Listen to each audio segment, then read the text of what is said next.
Welcome once more, faraway friends, curiosity seekers, and connoisseurs of fantasy everywhere. We very much appreciate you coming back. Welcome. Quick shout out, as ever, to Eldritch Foundry for being with us, our first official sponsor. Woo! Woo! Great figurines. Yes, great figurines. Awesome. They continue to dazzle us with their verisimilitude on camera and off. So also, I feel like I want to give a quick nod to Table War, which we haven't mentioned in quite a while. And they're the ones who provide those beautiful backdrops that we've been using to quickly convey the terrain. They come in a number of sizes and whatnot, and I'll probably be ordering some more for the upcoming season too. Woo! Yeah. What's up? Nice. To that point, this is the penultimate episode of this first arc or season. I'm kind of debating on what to call it, but so this is pre-recorded. We're recording on a Thursday. It'll still air, obviously, by the time you're watching this, same bat time, same bat channel, it's every Tuesday. And in the interim, I'll have run a actual play over at, just in person over at Dragon Slayer here in Austin. So really excited about that. Nice. I won't be able to tell you how that went until the season finale, unfortunately, but I'm looking forward to that. That'll be a lot of fun, kind of me back in my element instead of flailing about on a magnificent set, but not what I'm used to. And we'll also have more to say about that as we come up with interim videos. I think we mentioned this before, but we were going to plan a pretty extensive, it's kind of grown in the planning, roundtable that we're going to put out during the hiatus. And it's going to be us, I think, probably still here in studio. But we're just going to be talking about how the season has been, what the experiences of everybody has been. I know I've had some challenges and some growing to do. I also think some things went well. I'm really fascinated to see what y'all think and how that's been. So I'm looking forward to that also. So we have two absences today. One of them was planned for and one of them was not. Miss Allie, aka Nilishly, is off being her fabulous model self at a no doubt thrilling photo shoot. I don't know if as we speak, it's probably already happened today, but maybe not. And that one, she gets pretty far afield sometimes, so I'm not sure on the location on that one, but it's probably a good ways. So we wish her well on that.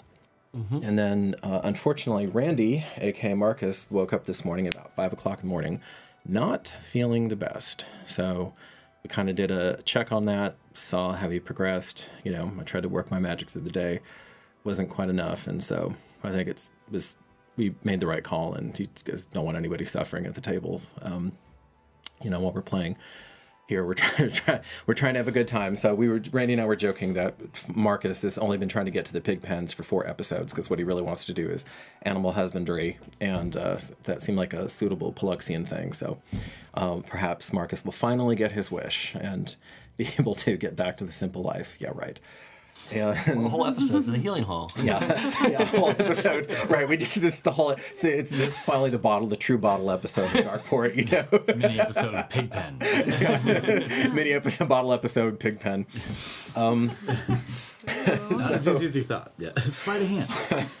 So we have that going on, and I think without further ado, we'll go ahead and just get into it. There is quite a bit of terrain to cover. And I think I've found some cute workarounds around my narrative promise not to go back in time. So we'll see if what I come up with cuts mustard. Anika's already voiced her pleasure at this additional tomfoolery. So with that, may we have the candle of tales, my darling. Candle of tales. Very Nice. good. No, the candle's making it. It popped out. No. That's the first time it No, went... just nothing happened. This is just how it goes. You've lost your... There it is. You lost your juice. We do have a second candle waiting on the wings, but I've grown attached to this one. I love this candle. I do. I do. It's got a pretty unique scent. Justin actually bought it for me. Rock, Nice. Justin. Producer. Thanks, It's wonderful. Justin.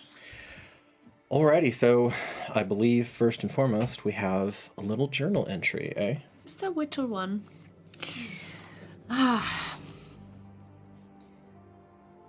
So my childhood ends now at the gates of Germentum, the same gates I entered 3 winters ago, with very little knowledge of what would come or the home I would make here. I can't mourn for it now. There isn't any time, even though I so wish I could take a moment to let it all sink in, to let this big, quaking change hit me for a moment. But there's no time. What happens next is beyond my knowledge.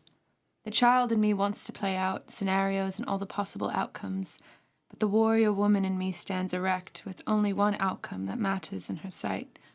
I will fight, I will protect, I will honor what has been given to me in this sanctuary city that took me in when I belonged nowhere. I will stand for this space of love. Publia's destiny is her own. She never owed me anything, yet she gave me everything. It would be selfish to expect more. Though I promise I will not let her leave me. I will wear her armor, and I will replicate her pastries, and I will wield the skills she taught me. I will laugh as if she is beside me. I'm far beyond the safety of my youth now, a true orphan with nothing to lose. And if death is my destiny, may Tezcatli greet me, knowing I have given my all. Nice. Damn.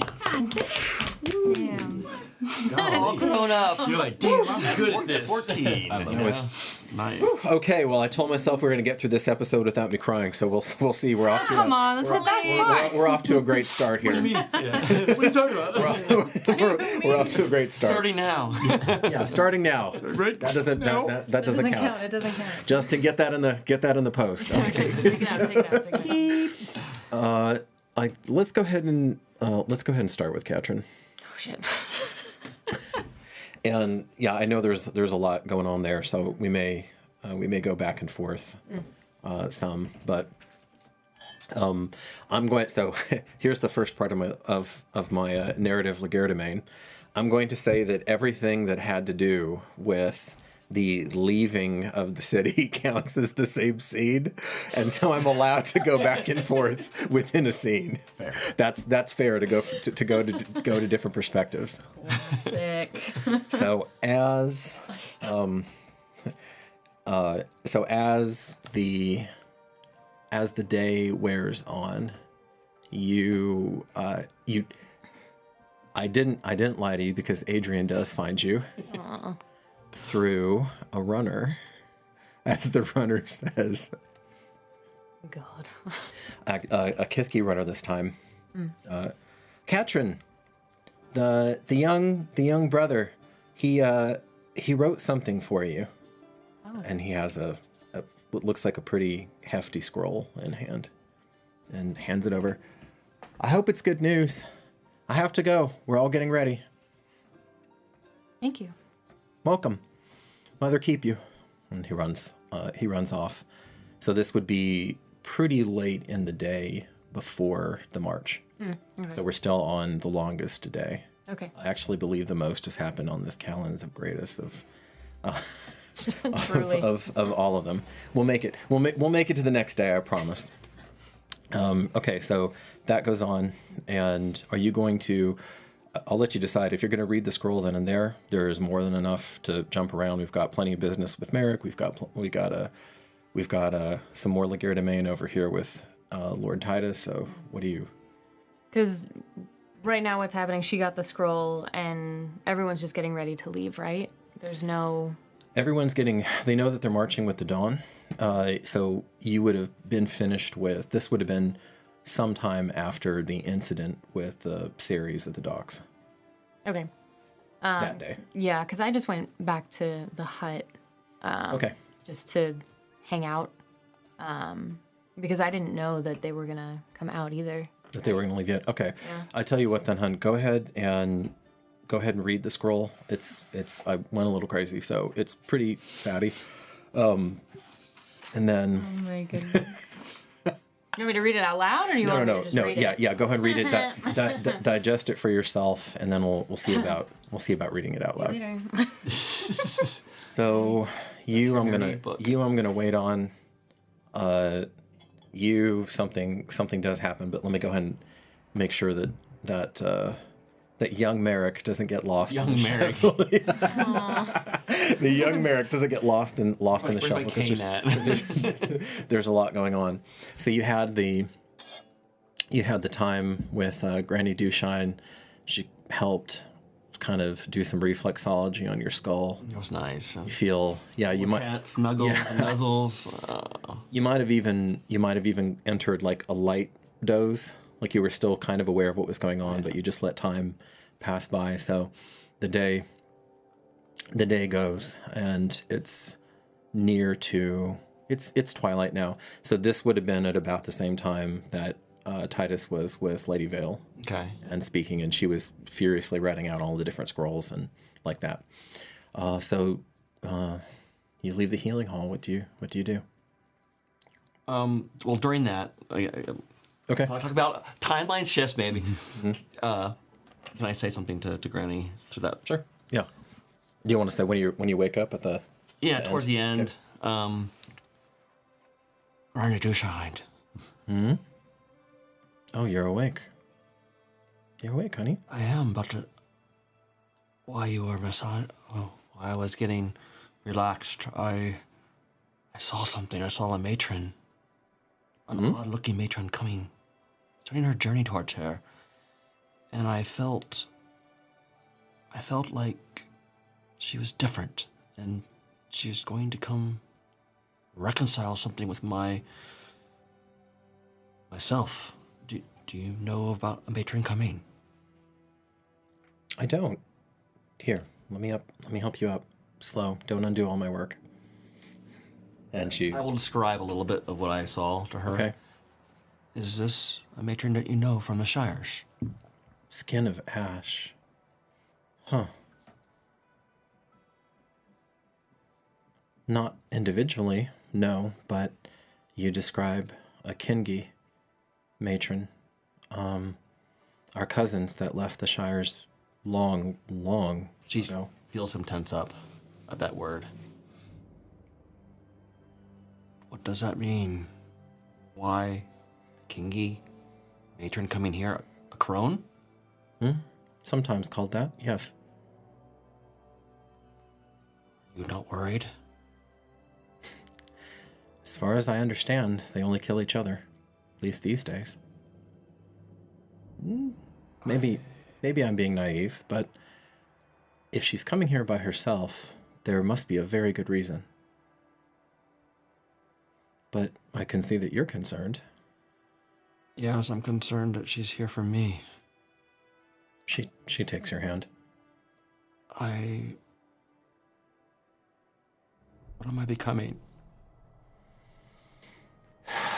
Oh, honey. We're all becoming something. I don't know. I don't know yet.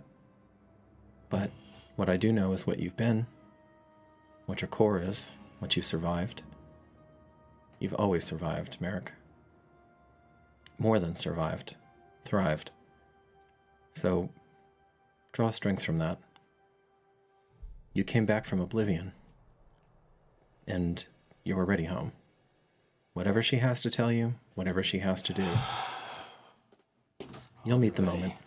Mm-hmm. And the seed in the garden? I was told by Ross Speaker before before she left this realm, this place, that She plunged, I remember you telling me she plunged the dagger into herself. and she just dissolved into the ground. Like she's going to be rebirthed under someone else again, maybe. Similar to Nalishli. Probably. Sometime. Do you want me to go there and look at it? I can. Will you be safe? Mm-hmm. You want me to go with you? She says, if you want me to go, I'll go. Probably best to take a friend. It's dangerous out there. I want to see where it's supposed to arise again. War. Make an insight roll with I don't know if they're going to war yet, right? Or do I? I do. You do. Make an insight roll with disadvantage because you're really emotional right now.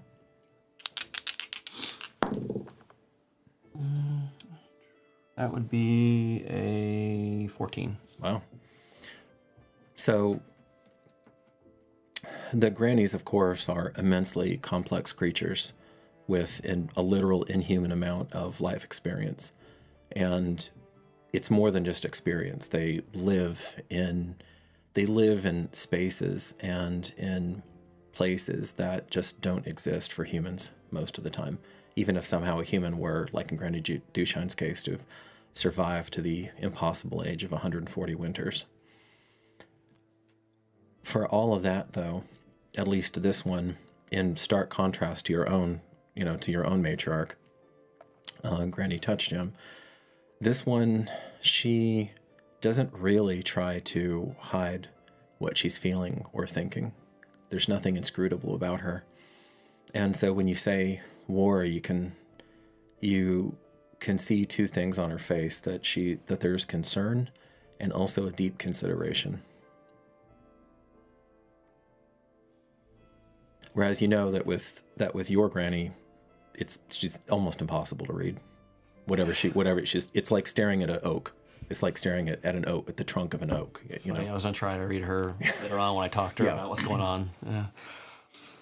Granny, yeah, the seed's supposed to grow and come about when the war happens. I'm a little concerned that maybe very soon. That's what seeds do, honey. But you mean because of all the excess blood.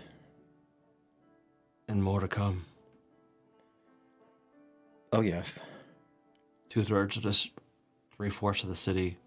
3 out of 4 of the city population of the guards are leaving. That many? No. I heard them talking and making plans here. The old lion and the emerald-haired lady.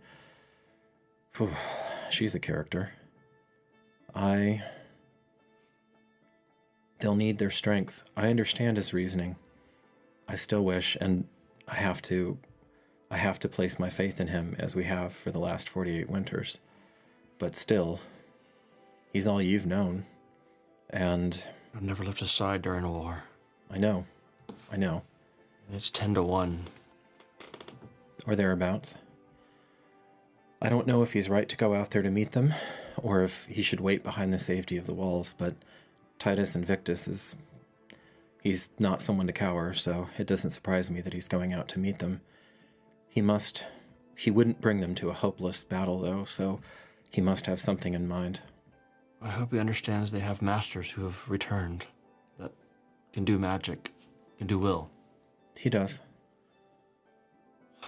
I will go with you, Granny, whenever to see the seed, to see what's happened to it, if anything. We'll do that then, Merrick. You tell me the day before you want to go, so that I can make sure I'm not on duty here at the hall. All right? Thank you, Granny. You're always welcome. She brings your hand up and brushes it against her lips, sets it down. And now, even grannies have to wash bandages. Sweeters her hand as I leave. She squeezes back, gets up. All right, my dears, let's go. Let's get this ready for the next shift. Whew, my old bones are aching. And it's been quite the day even for her. Okay.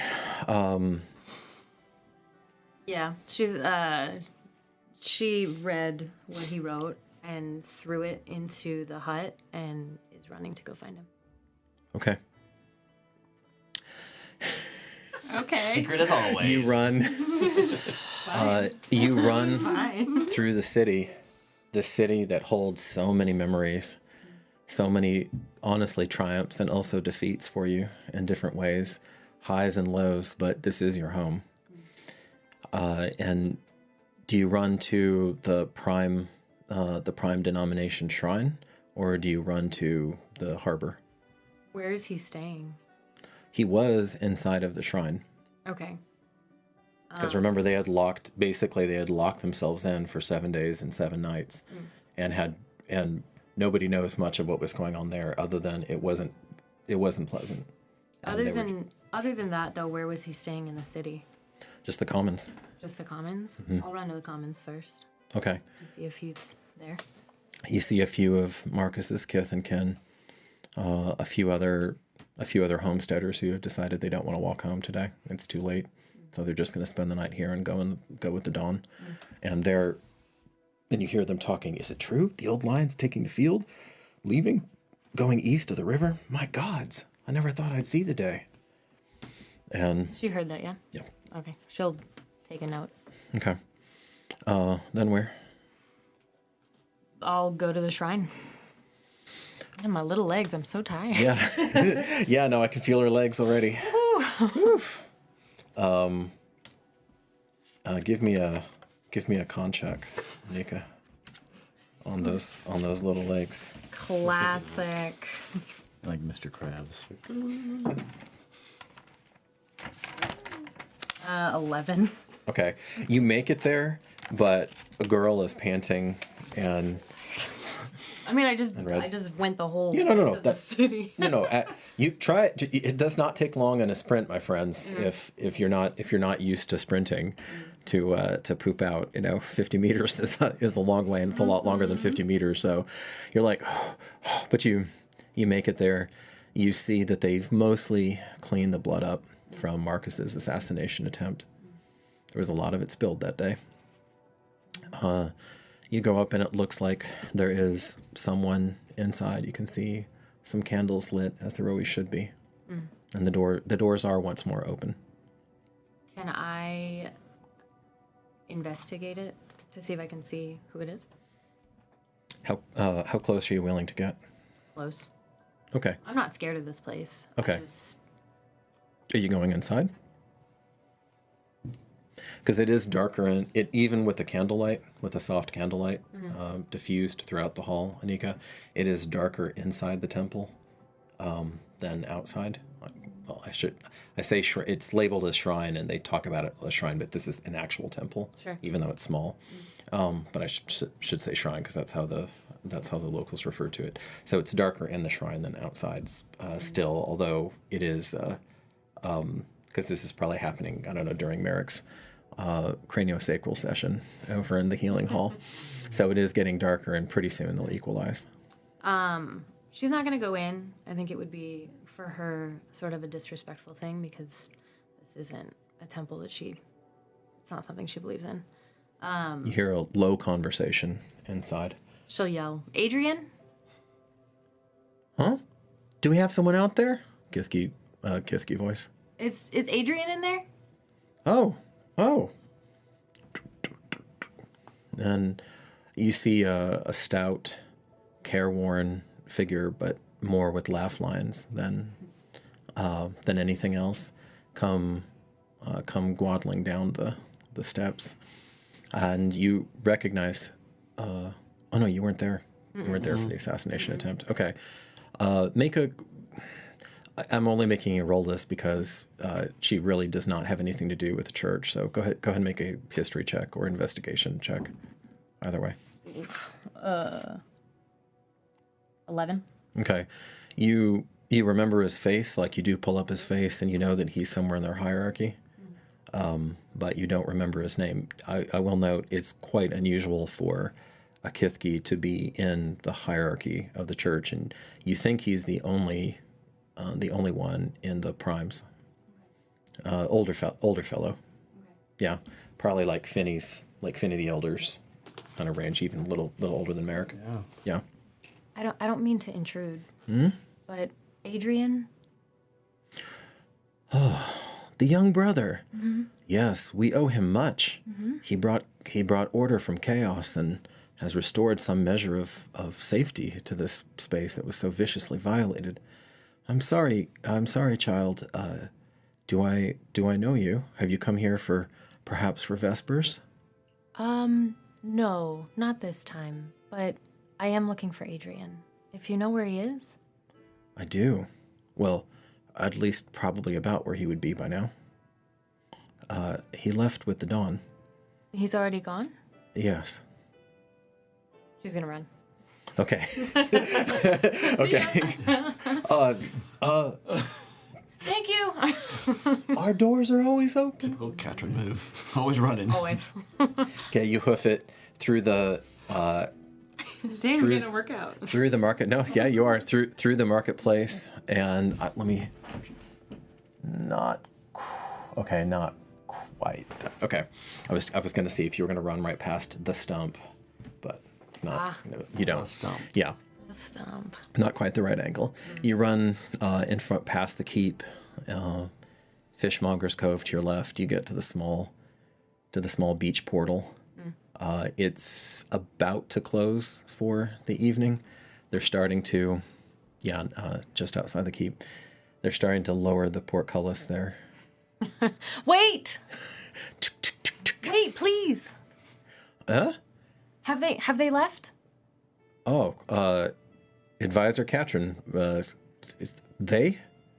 She advisor catches her off guard. She's like, what? They? Adrian? Yes, the brother who had come from Leptis Regium. Turns around. Let me see. Oi, Falco! So he strides off, and there's a brief conversation. He comes back, and you can see the fishing ships are coming back in for the night one by one. You see the fishery has lights going up on it, as there are always some of the men and sometimes women tending it day and night to make sure that precious source of nutrition for the city, nothing goes awry over there. He comes back. Sorry, ma'am. No, it seems he went out with the dawn tide. Can you still see the ship? It's been torches past. No. Can she, get out? Can she pass him? He doesn't, unless something changes, it doesn't look like he's going to try to stop you. Okay, she's gonna run out really quick. I'll be right back. Please don't close it. Hurry. Okay. She'll run out. Okay. For all his admonitions, you know that he's not going to close it in the face of the last fisherman. So as long as stragglers are coming in, I think because she doesn't go over here. No. This is no. You don't roam the beaches at night. That's not really a Katrin. Why would I do that? That's not really a Katrin thing. So you run, and you're going to you're basically going to the northeast corner. Yes. To try to see around the wall. Right. Okay. You go, you look down, you see the length of by now you're up in a good lather. Tired as hell. and I don't know if you've ever tried to run on a beach, but it's not the easiest thing. My calves are on fire. To run in the sand. Just say that. Help me, please. And some There's of nothing that I can do to make this easier. You hear in the fishery a woman's voice. Oi there, lass, are you all right? I'm okay. Okay, no one's chasing you then. No. And Myself. because this wild woman is running through here. So small. I love it. You look down. You can see far down the wall, the lights coming on around Nalishli's birthplace, Aurelia's Field. And the memory's there, but that's not what concerns you right now. As you strain against the fading light to see as far down the river as you can. The river. The hairs on the back of your head start to stand up. You start to feel, nay, smell something. And the thought occurs to you, the eternal river doesn't have a scent. Does it? Make an Arcana check. I would love to. 17. The world goes out of focus around you. Gradually at first, and then finally, as it hits a certain point, falls off the cliff, and you're as far from it as you ever are, while still fully awake. And even though your calves are on fire, you can feel your ragged breath going in and out of your chest. Still, you're far away. Now make an insight roll.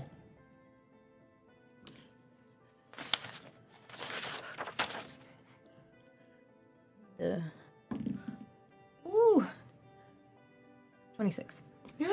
Wow. Hey, dog. Thanks, Insight. Okay. I trust you. I just always no. I trust you. I just always want to look because at some point somebody's going to say we're cheating on these rolls. And, so you drift even further. You're still aware of your body. You can still hear the last of the stragglers coming in. You can feel the ebb and the flow of the mighty mana that protects this place, which is both the same and worlds apart from what your best friend Waisa talks about when she talks about the realm of the spirit and the heart. And your mind goes back to a defining moment for you, which was standing inside of crystal remembrance in some sort of memory. How does Katrin conceive of her journey down in Tipo's tree, where she took the draught? She took the draught and was displaced mentally or astrally or in time and space. How does she conceive of that? It's not a dream. I think it's just as real as this. It was just an event and an experience. So your mind is as good as they come, and even still your subconscious is stronger than that and deeper than that, because that's just how human minds work, even yours. And you fix to that one facet that you had seen out of all of the multiplicities of possibility. And you see the two of you, older, a good deal older, together. Do you remember the facet as the player? There's something that your mind pulls out from that, Anika, that in the moment there was, with life and death riding in several different directions, and potentially some kind of corruption of the very tapestry of creation, you couldn't stop to examine, but now you do. In the moment that Figulus Neus had either the unmatched insight or the unmatched hubris to monkey with the fabric of the tapestry, he changed many things in this world. And now that you can look at the flow of the pattern around that facet, you know that one of the things that he changed was, well, not just you, but also Adrian. And so, as you're watching the river flow by, you should not be able to do this, but you can see a tiny disturbance, an overlay, a mist, an arcane overlay, if you will, on the river. And you finally recognize the pattern as the echoes, the ripples of him.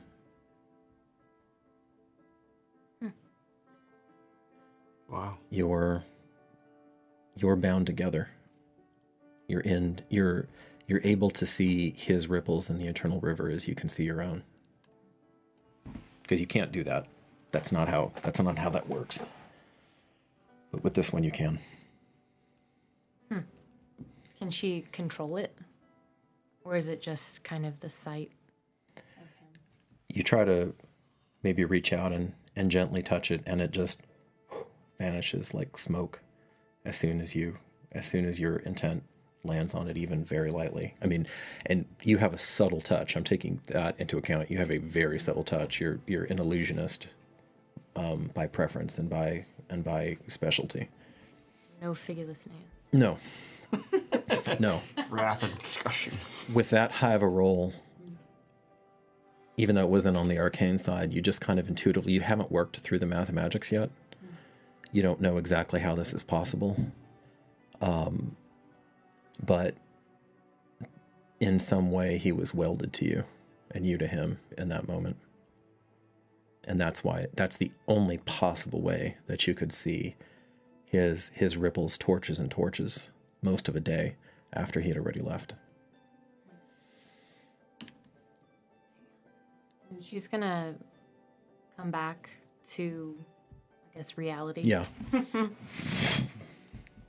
And she'll just pull mana and raise her hand and scream Lux. And you're just gonna see a single light go into the air. And she'll walk back. Oh. Damn. Send off. Wesa. Game master. Game master, I love it. I love it. You're sitting there and you see a little offering left on your small shrine, your small alcove shrine. Did you pass this over to Oh her? my god. Everyone gets scrolls. You get a scroll and you get a scroll. Yeah. I love it. So I read it. Okay. You take it out. Unfold it. And Scan your eyes from right to left. Titus, well, that's happening. No, no. I gotta read. Oh, You have no. to read. Oh, I have to inflict this on you. As we're going back and forth, and as she's reading that, I know this is kind of straining my conceit of the same scene, but here we go. This is just because she want to give Tots a chance to read it. Yeah. So you're watching your grandsire leave. You're watching the first, the second, and the third century leave. Katrin gives them a farewell so that they're not marching off. Well, actually, it's not gloomy anymore, but gives them a nice send off with the dancing lights, with tripping them. And you think about the private moments afterward, the sort of sweet lassitude that happens sometimes after lovemaking, the kind of heightened, surreal vulnerability. And you know that in just a few torches that you and this woman who you know now is going to be the love of your life, regardless of how it turns out. There may be others you don't know yet. That's not in the province of mortals to know what their fates are. But you know that you can feel her, and you can smell her, and you can taste her in ways you have never been able to connect with another human, not even Livia. Not to say your bond with hers deeper than with Livia's, but it's different. Not a Lannister situation. It's different. Yes. Oh boy. But it feels to you, at least now in that moment, just as intense. Bound. I would fain not leave you when the dawn breaks and be oath-sworn.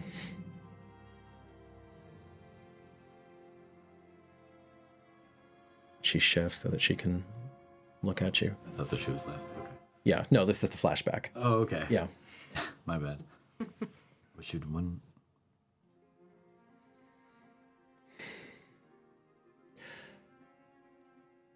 When you shift your weight onto your right foot, you are setting up for a downward slash. You load up too much on it. Stay lighter. Be ready to pivot. You could be flanked on your left pretty easily.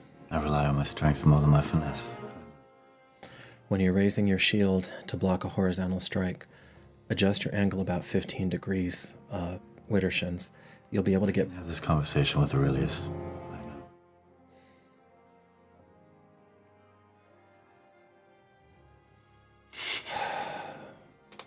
And you were too bold. You would have thought life would have beaten that out of me. I don't know if that's a virtue or a flaw. Both.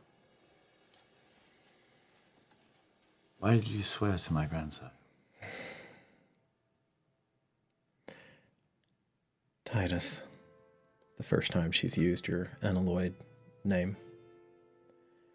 He's a living legend. And, to be honest, he is the best of what the Empire ever made. He's everything that I read about in books and that I prayed for, and the secrecy of the night, and that I wished I was living in. He is. And so are you. Gods damn you.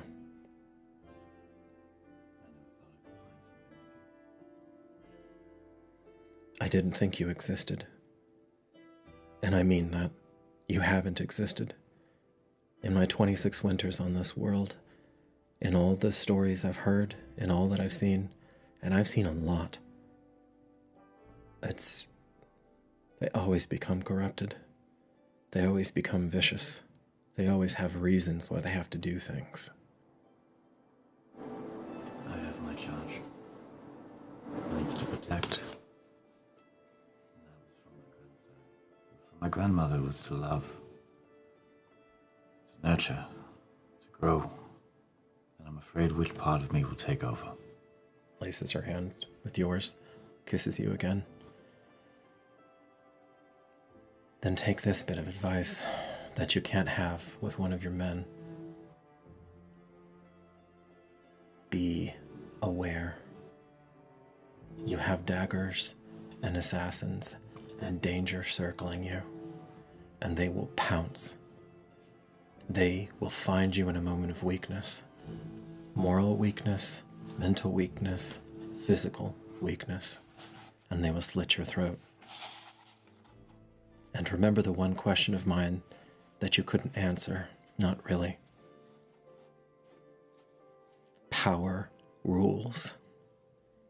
And you must have it if you're going to protect what's here.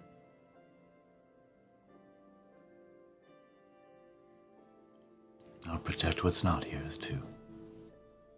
Kiss her. Yeah. Ridiculous.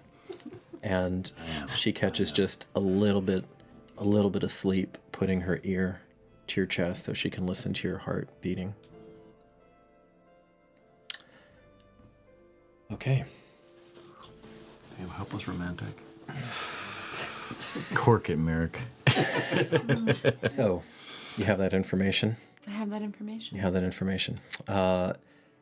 And now you go to gather. What do you do with that scroll? I folded up, tuck it away under some of my things. Okay. So you go out to greet the troops, and Merrick, I know you were already out there as well. I'm sure you were marching by your old decury, probably. Mm-hmm. Yeah. Doing any sort of like sergeant arms, like, good to send Oh out yeah, all the men. Yeah. I mean, Yeah. they're going. This is really bizarre for you. Emotional for me too, because I'm like looking at them like I'm not leaving. It's pretty bad as far as America's concerned. No, it's pretty bad. Real life story. I'll save that for I'll save that for the interviews. But yeah, Orders are orders. This just really it really reminds me of a moment in my life. But yeah, no, it's something when you know your boys are going off and you're not going to be there. Yeah. Okay, then Marcus has his magnificent moment that catches both the character, Lady Lucretia Tarquinia Demisha Vale, and the GM off guard. He got me pretty good. And so you have this ferocious warrior yet, but this fiercely devout person who was marching off to potentially her death without her sigil of faith, and more importantly, in the Prime tradition, one of the ways that Quaelathon's agents find you to bring you to his throne is through the light of your candle. So she had just compartmentalized that, put that aside because there was nothing to be done about it. And for whatever reason, she could not ask anyone for help on that.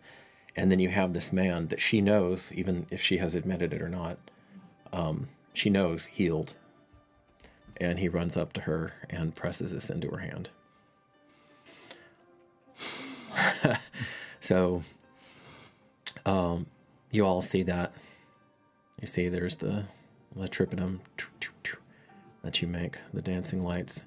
There are a few soft gasps. You do note, though, that people don't respond to it with the kind of horror or shock that they might have even a winter ago.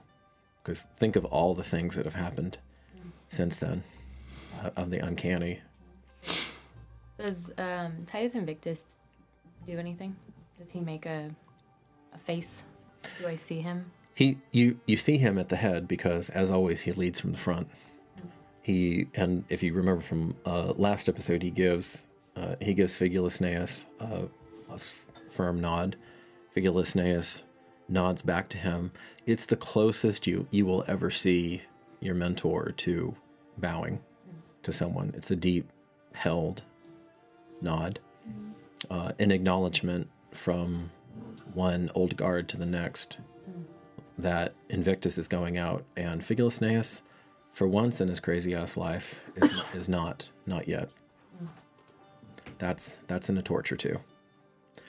And you know from being inside that Neus has been gathering. He's gathering what little there is, carping and complaining about how everything is drained. And you, in the crowd, Tatiana will let you decide if you do or don't spot your mentor, but you know that she's already bid you adieu.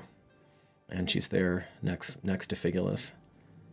And she's already geared up. Have you changed into the armor, or are you still wearing your street clothes? Yeah. You've changed into the armor? Mm-hmm. Okay. You feel this pulse as you put it on, and there's something, Publi was right, there's something that feels just so easy about it. It's light, it's supple, and yet those energies, those subtle energies that move through with more ease and with equal suppleness because of that, the empowered nature of this thing. And you could see from the way she was hacksawing at it with that Macarian steel dagger of hers that it's pretty darn resistant too. You get a few looks because you're in it. I mean, it is highly unusual armor. Sure. But nothing, shocking or bizarre. You get a few looks, but nobody, not right now, anyway. And you had thought that it maybe had rivets in it, much like Merrick's armor, but it actually just looks like knots all throughout, many, many small knots all throughout it. you haven't really had time to explore it much more than that. Okay, so 300 and then some men, myrmidons, and some women leave out through the main gate in a procession in a surprisingly short period of time, or an impressive. Yells out, "Don't use your slings! Use a bow!" There's some there are a few scattered laughs, and you hear about 20 or 30 of the Kithki missileers that you've trained personally scream back, "Hi, Sergeant!" Wace is also just handing out treats. She's not saying treats. She's not letting anyone know. She's just kind of handing them out. That makes a lot of sense to me. Yeah. You see, actually, I'll save that until this next scene, until this next chunk. So as the troops are leaving, are you hiding? No, it's okay. Peekaboo. That's okay. he may be hiding, but that's okay. You see, kind of through the tail end, as they're out the gate, and maybe a little bit down the road now. Even the very back of the forces are about to turn the corner, kind of the homesteaders to get over to the river, because they're not going to try to go through the beach with this procession. It'd be too much. Pretty athletic figure starts to stalk over to Figulisneus. And I see him. Yeah, and the three of you are there. Publia's been busy for once. Neus has just put the field of force down on the hut. Publia's been like an ant, like a trail of ants, taking things out of the hut, bringing them out, getting them from the hut, bringing them out, stacking them neatly. This isn't the first time she's gone on some crazy mission, obviously. And he comes, stalks forward. So you finally got out of your hut, huh? Am I still holding Figulis's hand, or did we let go? You decide. How long was that procession? Because I don't know if he would hold her hand for that long. That's kind of an odd amount of time. It is. I mean, normally I would say he's let go of it, but he had seemed to have kind of tranced out, which is quite unusual for him outside of the hut. In the hut, he'll just drift. Right. But outside, Then I'm still holding his hand. Okay. If he'll allow it, yeah. Is he still in a trance? Can I tell? Or is he... As Griff was stalking forward, he came. You could feel him come back. You wonder if he was... You know now, Anika, that he experiences the eternal river differently from you. In fact, all will workers will. He can put himself into that state, but it's an active exertion to do so. Whereas for you, it's just as natural as unfocusing your eyes, practically. Yeah. Especially now at this point. So you suspect he was pushing himself out somewhere, trying to find something. And, he had told you last night that essentially, in this taciturn way, I'm leaving. Mm-hmm. The next one's coming. So Griff is stalking up, and he looks to him and just sighs. I've said everything there is to say. And then some. Yeah, you have. So are you going to go in that fucking hut and make things right? In the doing of it, I would probably make about 30 or 40 or 500 more things wrong. And Jen's gonna close. Is the hut open? Yeah. Open? Yeah, it is. Gonna close it. Okay. His eyes shift to you. Publia looks up, who had just kind of been ignoring this as it was going on. She looks up. Griff, twice in one day. I thought we said everything that needed to be said in the pastry.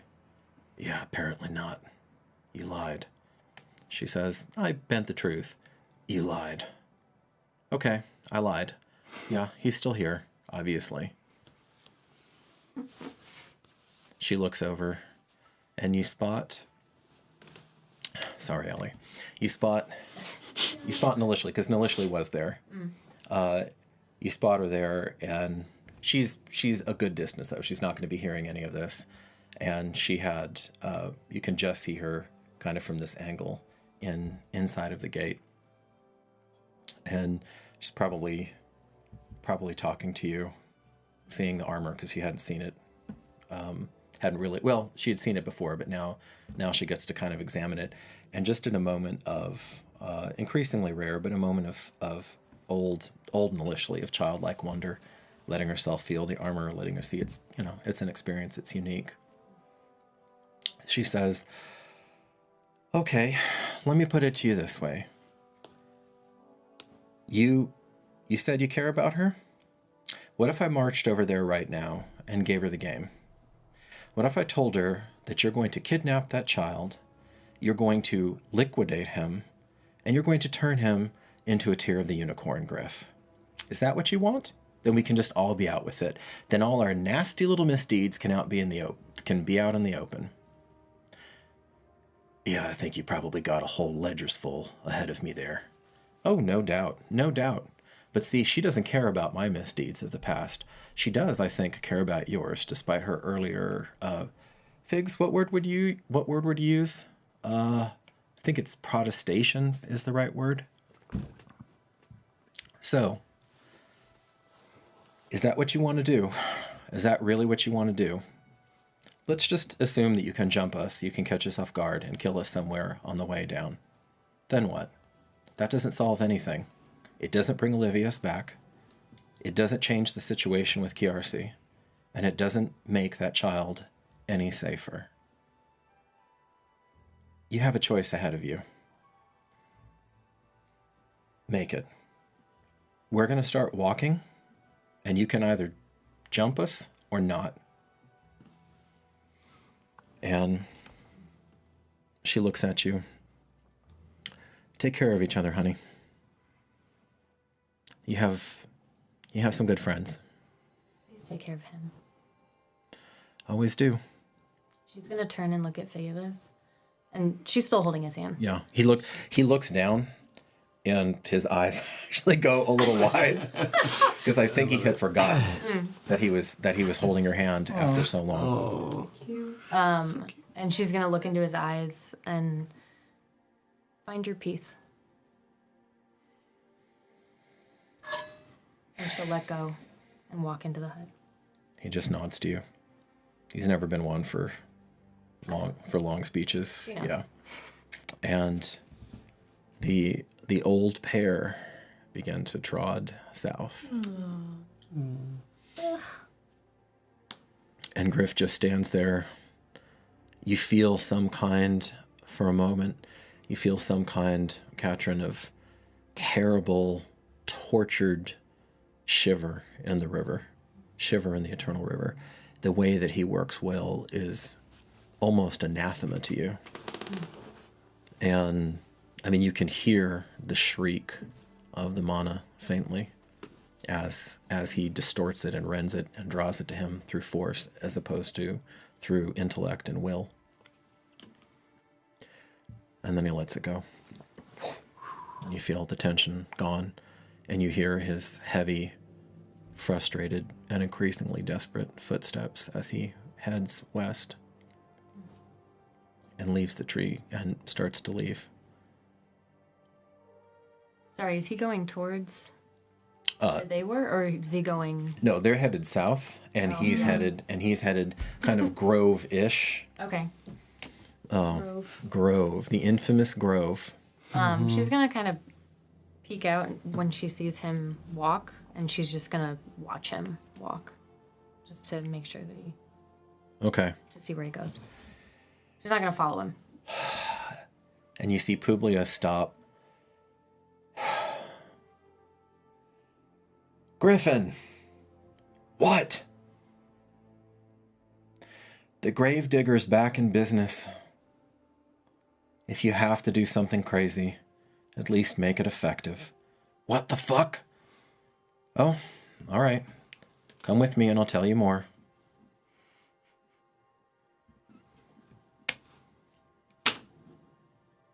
he can't resist. Whatever mischief he was about to do, whatever fuckery was going to happen in the grove doesn't. She gives you one last gift, and he alters his course away from that, and goes, and begins to have a conversation about some gravedigger. Does that ring a bell in my head at all? It does, only insofar as you know that Figulus Neus, for all of his bluster about not having, not being too old to piss around, does deftly keep certain items from crossing your desk. One of them is death taming, and you have a feeling that this has something to do. In fact, with a moniker like that, odds are good it has something to do with that. Okay, in other campaigns we would call that necromancy, but the death tamers have a very particular take on it and would turn their noses up at that term. Although, as just a quick note, there is, you do understand that in the College of Mysteries in the Old Empire that necromancy is a subset of willworking. Yep. So the Death Tamers are kind of their own thing and more potent thing. Okay, so before we kind of push on ahead, is there anything else that anybody wanted to do? And we'll have, I know we still have to deal with the final fallout of the series. I'm not sure how much of Lady Julia Drusa I'm going to inflict on you this episode, but just know, and inflict on the audience, but just know that your sister, I'm not playing all of that out, but your sister is just in constant battle / rapport with her, and presumably eventually you're going to get pulled into that. Yes. I'd imagine that Olivia would have been biased at the gate. No, she was. Lady Drusa was. Because she gave. Yeah. She's knocked out. No, she's knocked out through all this because this has happened. She's. She could hit her with a chair. She's not going to. No. Let's just say she takes life at a stately pace. Yeah. So if she's there, you'll know. Yeah. There's no way that she's going to be up, before 3, 4, 5 torches after dawn. Which for an agrarian-based society, where pretty much everybody wakes up at dawn or shortly thereafter, that's a comfy situation to be in. Yeah, I don't think anything else with that. Okay. Side. She did say something about leaving at phlebotomist's of her room, but was that after? If I don't know if she's coming back. No. So as of right now, you are the custodian. Okay. Of the room, and then probably Livia would have had the contract go into effect after 2 moons or something like that, to where you would become the owner, where the rights would revert to Lucretia Tarquinia if she showed back up. Okay. Something like that, something complicated like that, but just to make sure. I'm good. Is this the first time that 3/4 of the army has left the city while we're still here, right? During history. Yes, yeah. Right. The most that's ever happened is half and half, where they would rotate through. How did we handle the City Watch? Yeah. No. I know where you're going with it. Yeah. We got like 1/4 of the. No, it's Corey. It's rough. Yeah. It's rough. And here's the thing: the last time this happened, the city was a damn sight smaller. So the city was a town. It was not a small city. Now this is a small city with 4,000, a little bit less now, but with 4,000 on people, this is a small city. So there is a pretty formidable logistical challenge you're going to have to come up. You may have to try to get some volunteers who wouldn't necessarily be in the Myrmidons, because 2 Kithki are going to have Kithki would have to be standing on top of each other's shoulders to lift the dual action gate that has to have 2 humans. And there's the gate, and then there's finding people who have good eyes. Sure. As watch, period. Sure, absolutely. Yeah. Increased scouting, gates closed during the day. Double up on guard as much as they can, taking relieving shifts in fourths as opposed to halves. So just to sleeping at their post. Okay. Let me see here. Yeah, and I don't know if the 12th lighters or we'll pull everything. Anyone who has a good set of eyes that could actually just take a shift would be useful. Just to be eyes. Just to be eyes? Just to be eyes. You can probably dip into. You can probably yeah. You can probably dip into the populace. We'll make some rolls here and see how effective that planning is in a second. But I like that, and I'm gonna say that you're pairing the additional personnel with whatever Myrmidon are left, kind of like a buddy, like a buddy that we picked up from the ship, or like a buddy system. or others. No. Citizens. In the citizen, citizens of Germentum that you're pairing up with the Myrmidon, so you can kind of plump out their roles, so that the Myrmidon are just ready to fight, and the people who would be normally the ones who'd be on watch are instead getting taken over by the civilians. And I think we would have had a conversation too, American Katrin, because she's right outside the walls. So it would be. Oh yeah, no, sure, absolutely. If you guys, I'll get the fellowship together. yeah, no, if you want to converge, this is a very This is the time. yeah, this is a good a good time to do it, and just for kind of ease of play, and also I think we've established with this group, the flow of information is relatively free. I'm going to say that you get a hold of Marcus after this is done, and then convey that to him. Nilishli is going to go on, one of her brief walkabouts, but you'll get her eventually too as well. All right, go ahead. Katrin, with 3/4 of the city troops moving out, we need to make some adjustments on how we can keep the city secure. Do you have any ideas on what perhaps you and others can do of your kind? I can be of help in any way that you need me to, but I'm not sure how I can help. I can keep watch from the hut. Are you going to feel safe there by yourself? Of course. It's the safest place for me.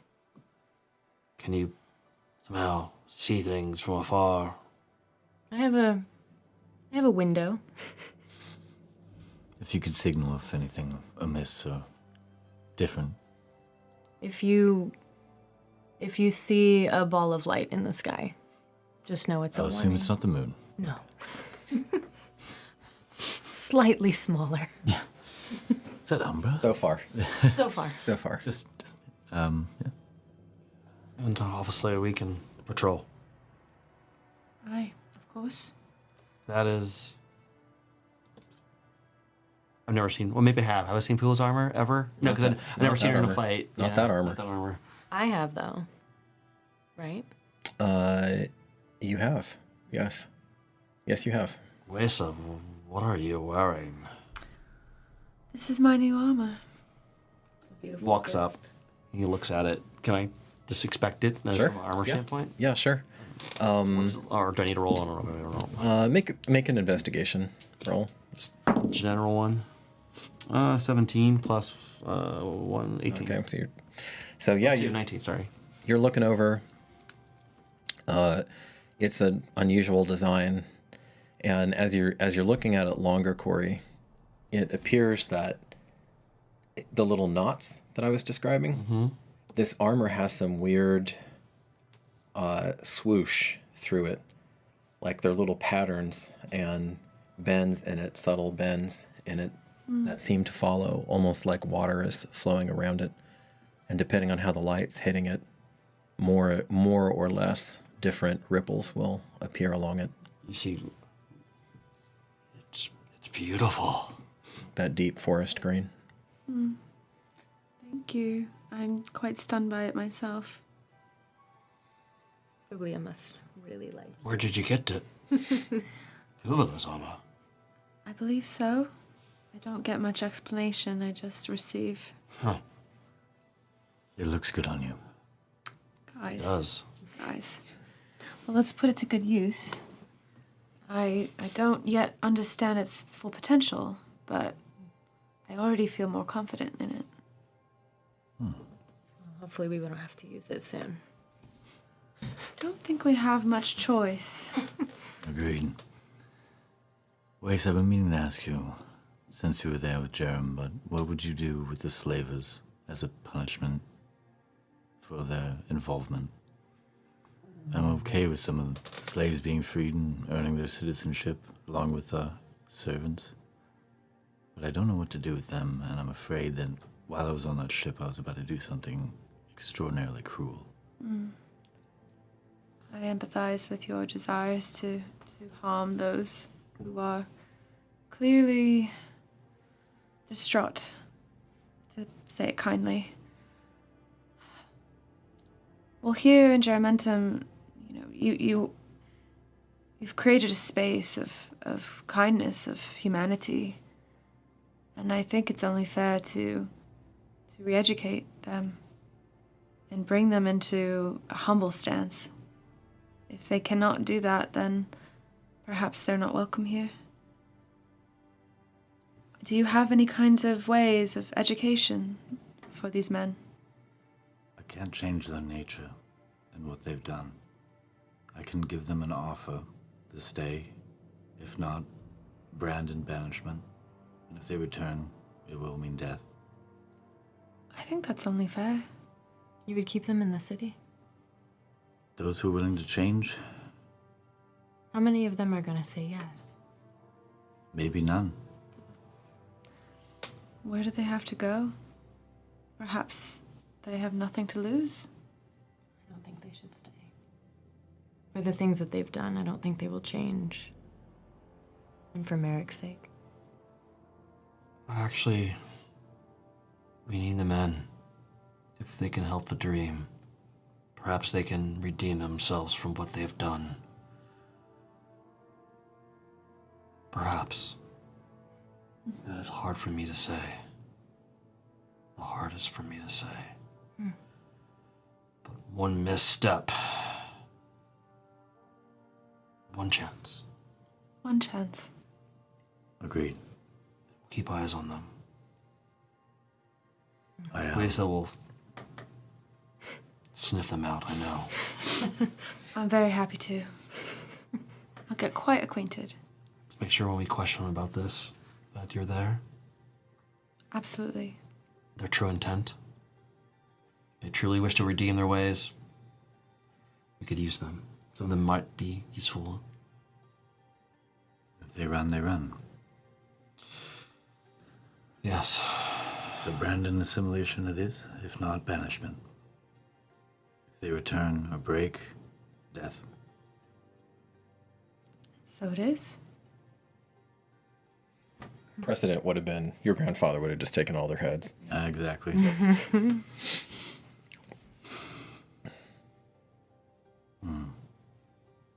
I just hope they don't create chaos in this city. How many of them were like, what would I determine when I was 8 slavers. that were military grade or potential military grade? Take them out. Maybe of the slavers or of that total Of the slavers. of the slavers, maybe a dozen. And then you had 5 or 6 more that were, sniveling. And then you had 50 below decks, 50 or so below decks, roughly 20 slaves, and then 30 in that weird Indentured servitudes. Yeah. Right, yeah. The term doesn't really exist in this world, but kind of in that weird situation where they'd sold themselves into slavery just for room and board. Domine, may I have the, I'm sure I would call it honor, to train those men. Perhaps they can become part of the Obsidian Guard. If you have the time. I have time, as much as I can make. We need men.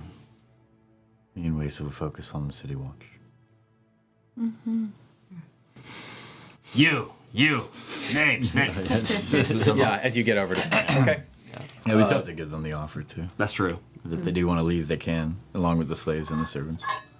They don't have to stay. So at this point, without a word, your twin would have handed you the scroll and walked back. Yeah, I would imagine that we were all at the keep having this discussion. Basically too. at Yeah. Well, that was at the outside. the hut. You can definitely. So there's going to be more than enough time. So I guess, what do you want? Do you want to have a deeper discussion on that information, Donnie, that you have in the scroll, or do you want to resolve the situation with the slavers and the slaves first? The slavers and the slaves first. Okay. Yeah. So, as we're going to have a small time jump here, The days blend. You're 9 years old. Yeah. Wait. The days blend. Probably when we come back from. I will find Granny Touchdown sooner than later. Probably when we come back from intermission, maybe Corey. This may be a fellowship thing too, or it just may be a you thing. Either way, but I assume that you're good as your word, and you accompany Granny Dewshine out to the grove to see the seedling.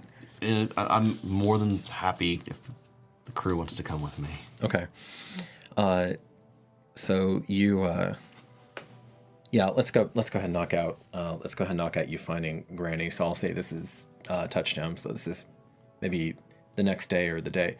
I don't know. Well, actually, as you say sometimes, you tell me. Do you want to? Are you going to hammer away at the slavers first and try to get that, or do you want to find Make them sweat. Granny Dewshine first? Or, sorry, Touchdown first, and then Touchdown first, Okay. and I will inform the crew. I would actually like them there because this concerns them. All right. Actually, I mean, this thing is supposed to pop out during a wartime, and I have no idea what it is. Right. This one again. A bun in the oven, yeah. just Initially like seedling thing. I'm bringing my dog for good luck. Yeah. just doing its thing. So, yeah, you're bringing the leftist terrier. So, Just holding. as you were breaking, speaking of leftist terriers, Maya runs up to you and stands on your thigh and looks at you. Hi, baby. And hey, Wesa, Publia said she was going on a trip and she got a bunch of stuff, and I don't know. Oh, that's really pretty what you're wearing. Thanks, Lemon. Yeah. Oh, hi, Dominique. Ave, I think. And he kind of gives you an awkward bow. You're trying. Yeah, I like to try. I'm a good trier.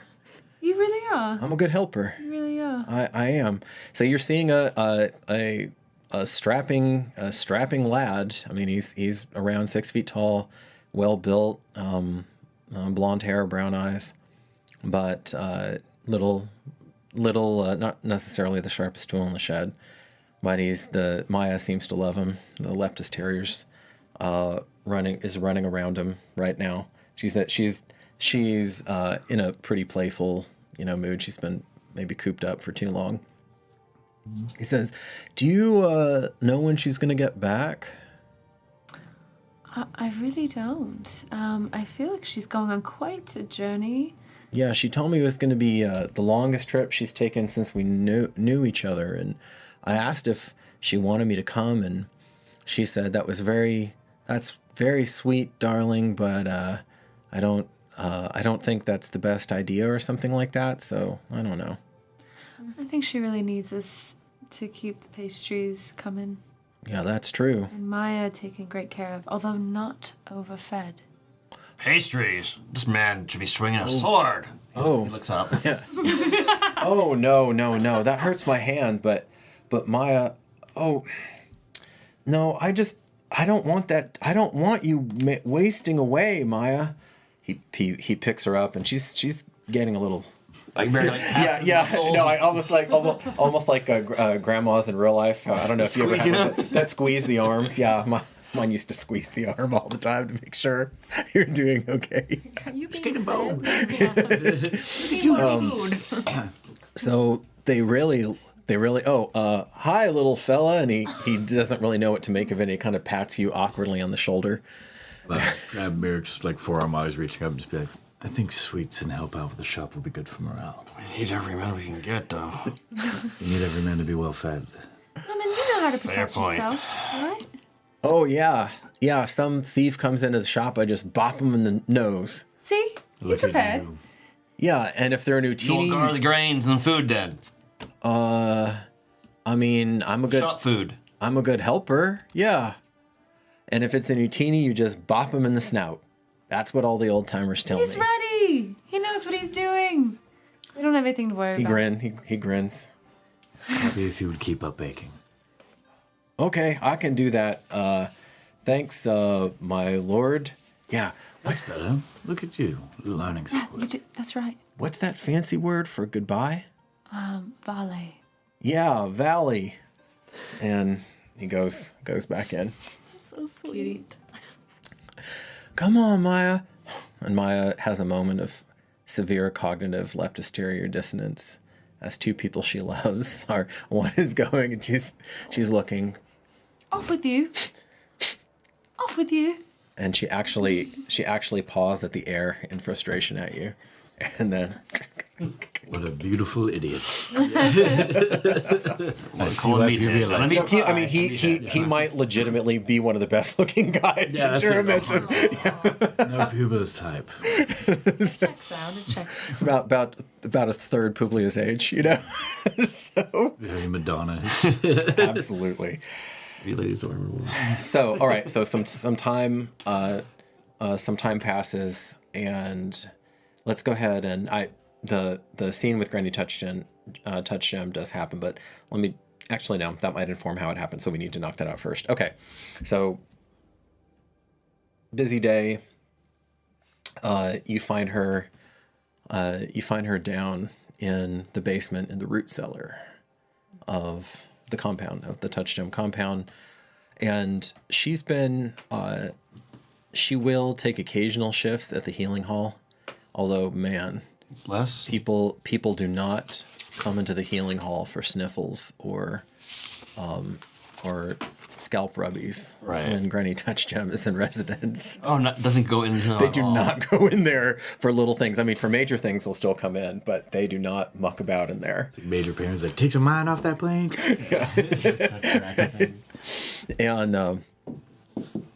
And even inside of the compound, Corey, you would say in the last 2 winters, you've noticed that she spends more and more time down in the root cellar, down tending the cauldron, and less time up in the feasting hall or walking in the gardens. So, Have I figured out maybe why? not really. Have I ever asked her? I mean, She doesn't. She doesn't really answer you. She just kind of stirs. stirs, looks. You're still welcome down there, but you get the sense that she's actually probably at this point you do have a sense that she's husbanding her strength. And are we outside during this, and it's just him and her, correct? Yeah, no, this is just him and her. This would be like the next day, and then I think at some point you reconvene at the keep, and then we can have like a proper powwow. There's a little incident with Lady Julia Drusa, but I'll get to that. Sure, in a second. there is. Let's just say she was not pleased when Lady Vale left without checking in with her and receiving a certain scroll that she had for her from Leptis Regum, which may or may not have been accidentally on purpose. Do I know if Granny No likes to feeling. be touched, or what's the interaction normally with Granny? Yeah, still, yeah, it's fine. And if she doesn't, she sits with the cauldron in between her and the door, and she just wants to be in her space, which again is pretty unusual for Kithkian, even more so than Granny's. I mean, you think of how many generations they've seen, come and in her case go. She's over 200 winters. You don't know exactly how many, but it's a lot. So, Granny. Yeah, give her a nice little squeeze. she just makes a little satisfied grunt. Massaging her Okay. a little bit. No, I'm not making a new one. But you can keep rubbing. Oh my god. I will. Where's Granny? Mind out of the gutter, girl. Oh, I hear. Jeez. Oh, there you go. And I will rub her as I talk. Okay, sure. Granny Dushine advised I come see you.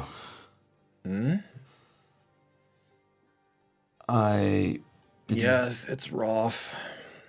You've heard. Of course you've heard. I felt. I've known you since your first breath. And you have the old power just like I do. Well, actually, better in some ways, not as much in others. But the old power abides in you, Merrick. The old power abides. She You know about what happened with me? The Grove. The Grove, my choice I had to make or was given. A little to the left.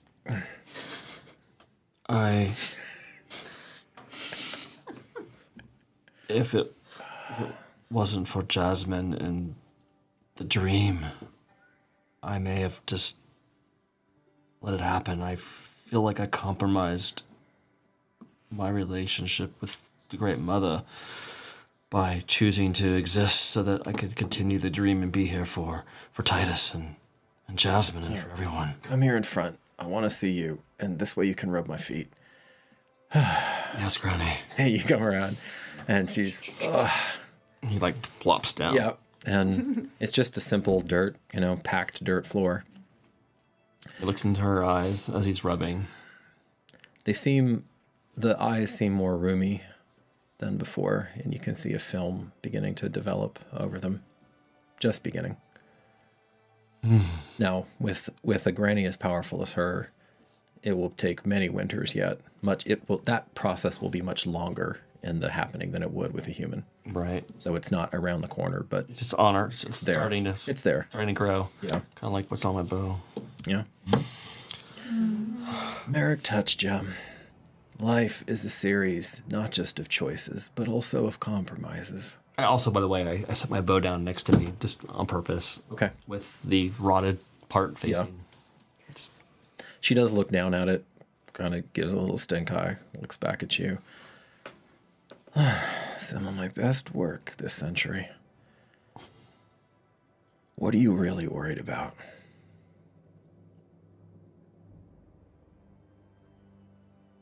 Becoming kinky. There we go. There we go. Because this isn't private. And my relationship with the Great Mother.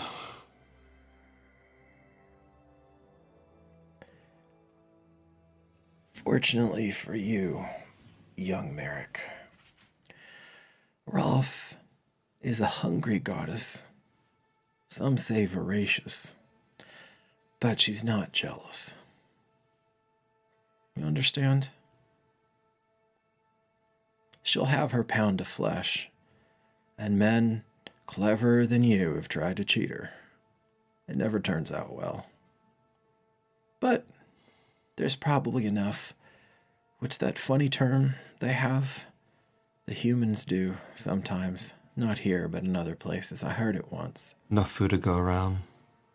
Oh, well, that translates very well into Elokana.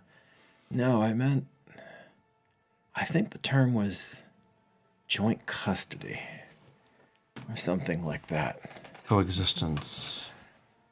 I think you may have, well, you do have a mother, and she loves you so much that she has given you great gifts and strength and preserved you through horrible trials. And now, Merrick, she's not mother of the bloody soil. She's mistress of the bloody soil. And those are two entirely different things. So Mother did save me that night. I don't know, honey. Does it matter? You're here. You're here. So serving the mistress will not go against serving the Great Mother, as long as I didn't say that. I said it could be that you can have both. Sweetheart. All right, niece.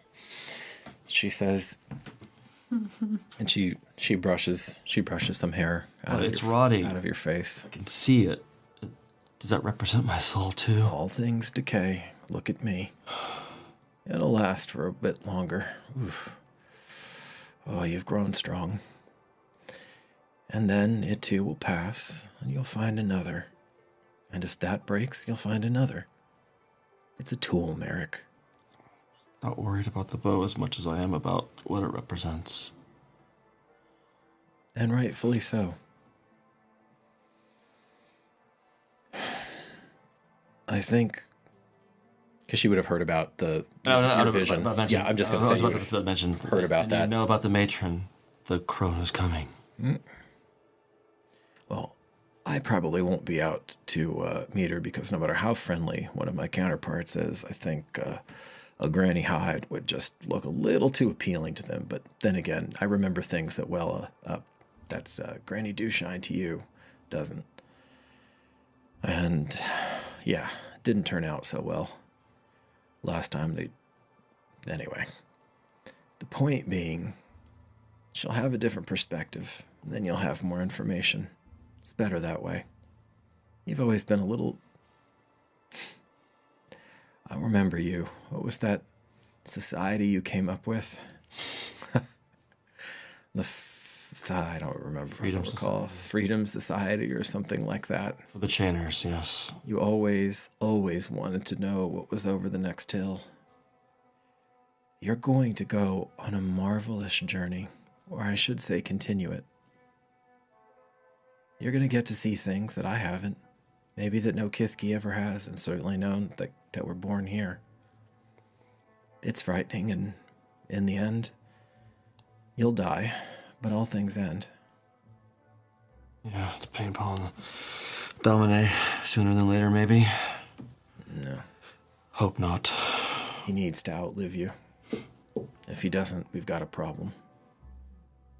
He needs... Oh. He has us. And that seed. Soon.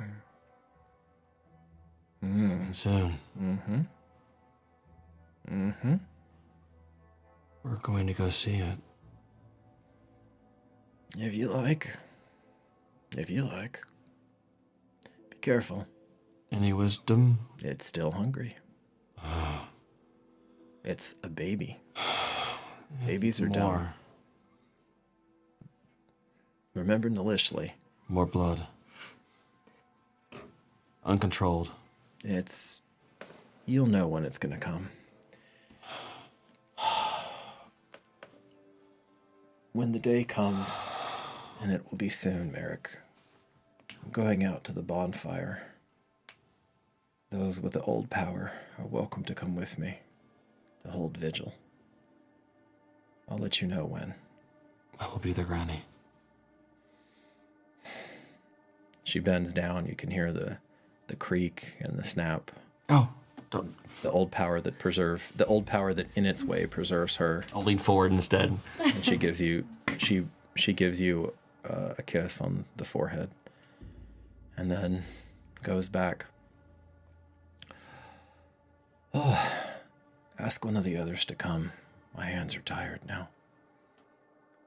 Yes, Granny. More and more she's kind of dozing as they're working the cauldron. What would she be? She's my... Is there a term for her relationship here? There probably is. I haven't gotten that far, but Granny would override it. But yeah, she is in your larger separate. Okay. But I mean, almost all the older ones will be. Okay, this is so tripping me out. Are we already an hour and a half into this? I guess we are. Okay. So it's got to stop itself. So to set the scene, you when do you want to place? And I know I don't want to make sure everybody gets a chance to kind of get their business to a good stopping point. Are you going to go to the Grove before or after the slaves and slavers are dealt with? Before. No. Make them sweat. Make them wait. Whew. Okay. Yeah, they're assuming they're gonna die. Oh yeah, no.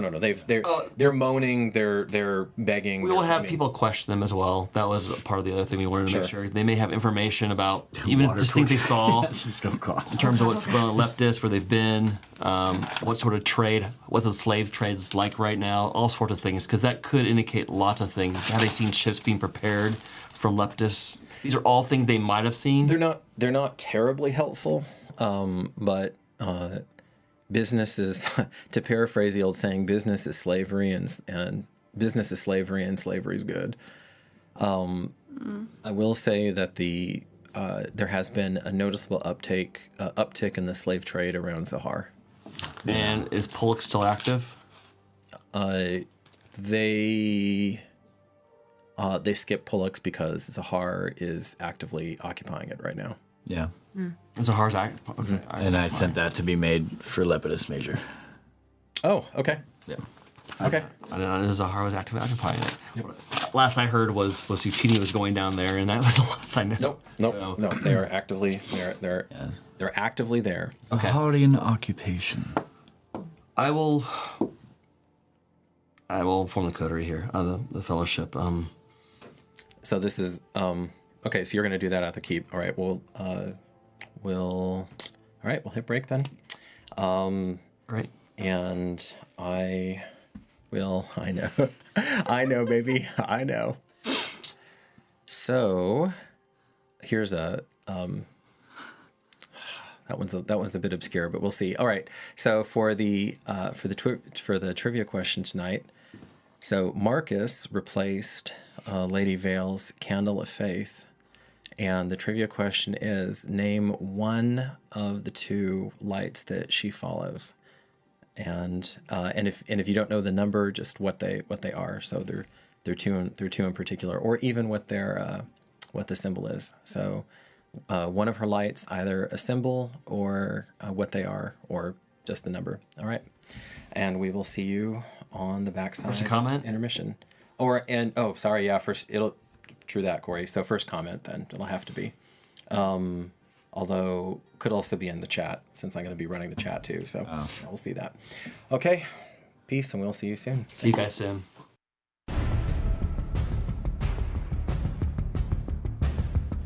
Why limit your imagination?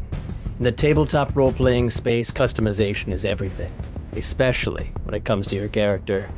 Whether you're a player, a painter, or a master of tales, your character is what matters most. Using high-quality, fully customizable miniatures, you can be built for battle with Eldritch Foundry.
welcome back. We will dive right back into the narrative as we have a lot of things to cover. The Candle of Tales. Resilient Candle of Tales. Like a monk thing going on there. I did that and we got it perfect. That was beautiful. Look at us. All right, so you are in the keep. Steve's gonna get his wish one day. And just for time's sake, make... go ahead. Oh no, I thought you were gonna ask me to make something. You, Merrick, make an intimidation roll. I know that's a rough one for you. You, Titus, make an intimidation roll. Let me see. Let's start off with the baseline of terror here. No. That is a natural 20. 11. 11 total. Yeah, total. So I have 26. So the men are having the men are having an issue. Yeah, it's -1. Yep, -1. So the men are having an issue taking you seriously, and the ex-slavers are having an issue taking you seriously because they don't really understand about the old power. And Can I toss one or two to kind of instead of actual like talking, I can do more of a show versus tell. you can, but they start digging their heels in at that, and you almost get attacked. And then I would just want my hand to go up on the shoulder of one of them and almost break their collarbone while he's there. Yeah. Him. I'm like, what seems to be the problem? So, nothing. So one of the Myrmidons, nothing, Domine. So that process goes on. Of the 50, we will, Corey, again, in the interest of time, I'll go ahead and adjudicate that offline. But there's going to be some measure of them that want to stay. There's going to be some measure of them that want to go. Most of them probably they are going to want to stay, and then we'll see how well they filter in. But you're probably out of that crew, you'll get maybe 20 fighters, which is pretty good. And then of the slavers, okay, so you definitely have them cowed. Man, Katrin was going to be right, but you got out of it. So there's a near incident with one of them who gets loose and almost decides to attack one of the kitchen servants, but he stops at the last second because he's honestly terrified of you and of what's going to happen to him. So instead, game doesn't really have leadership, so we're going to do persuasion instead. And do that. That is 14. 14? Of 13. That one, do that with advantage because at this point they're in fear of their lives. 18. 18. And you're trying to, basically their options are integrate into the city. Are you trying to conscript them as Myrmidon Light? Or are you just trying to integrate them into some kind of trade? Mercenary into the city? Okay. How about the ones that are pretty crappy fighters? But we're just, using it as a job. Someone to carry wood, build walls. Leather workers. No. Okay, if they have any kind of trade like that.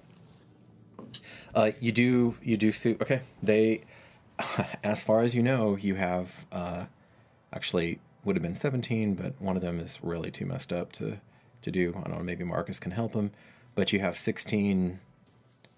I'll say you have 10 extra mercs and six wood carriers, wood or stone carriers. And for what's coming along, every pair of hand counts actually. And they'll be kept in a tent outside of the city. Where outside? I'd say probably far down, further west, away from Katrin's hut. Okay. So at the tree line? Do you want them at the tree line? That way you can keep an eye on them. Mm-hmm. Yeah. Okay. And are they under guard?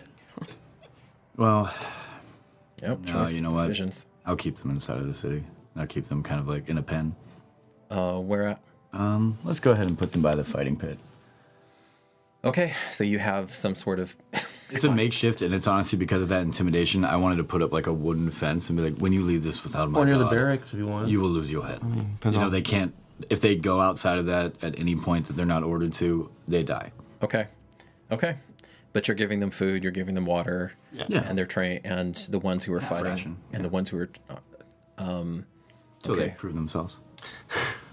You gotta earn. okay, Yeah. And then I was here. before they would have agreed to all that, it would have been kind of a addressing the group, but I'll wait until after. Some of them are struggling under the half rations. Oh, okay. Well, this would have all been. No, this would have played out. There's time. There's time. okay. There's time to play this out. Dominic. Can we see how well they can do with full energy? And if they fail, we can. Actually, prior to any of the rations, prior to them, just asking them if they want to stay or if they want to go. And I would have them all lined up of all the slavers being like, But like this would be in the pens. this would be before they would even Prior to pens. know what the consequences would be if they stay and know what the consequences would be if they go. And I want them all lined up in front of the keep, still bound. Your slavers. Yeah, the slavers bound and hands in front. And I would the like- other, I would like to make sure the Oasis servants there and to- the slaves, they're full rations, integration. They can stay in the commons under close watch, but the slavers. Okay. Even the commons is a little overburdened, but you have Kithki coming out with tents, and once you tell them that, okay, we're extending our hospitality to them, they come out. They can leave if they would like. They can leave the city, but I'm assuming that the servants and the slaves don't want to. Most of them stay. I'm going to say out of that 50, a dozen of them take off. That's fine. So you're at 38 on that. And I know that they weren't slavers.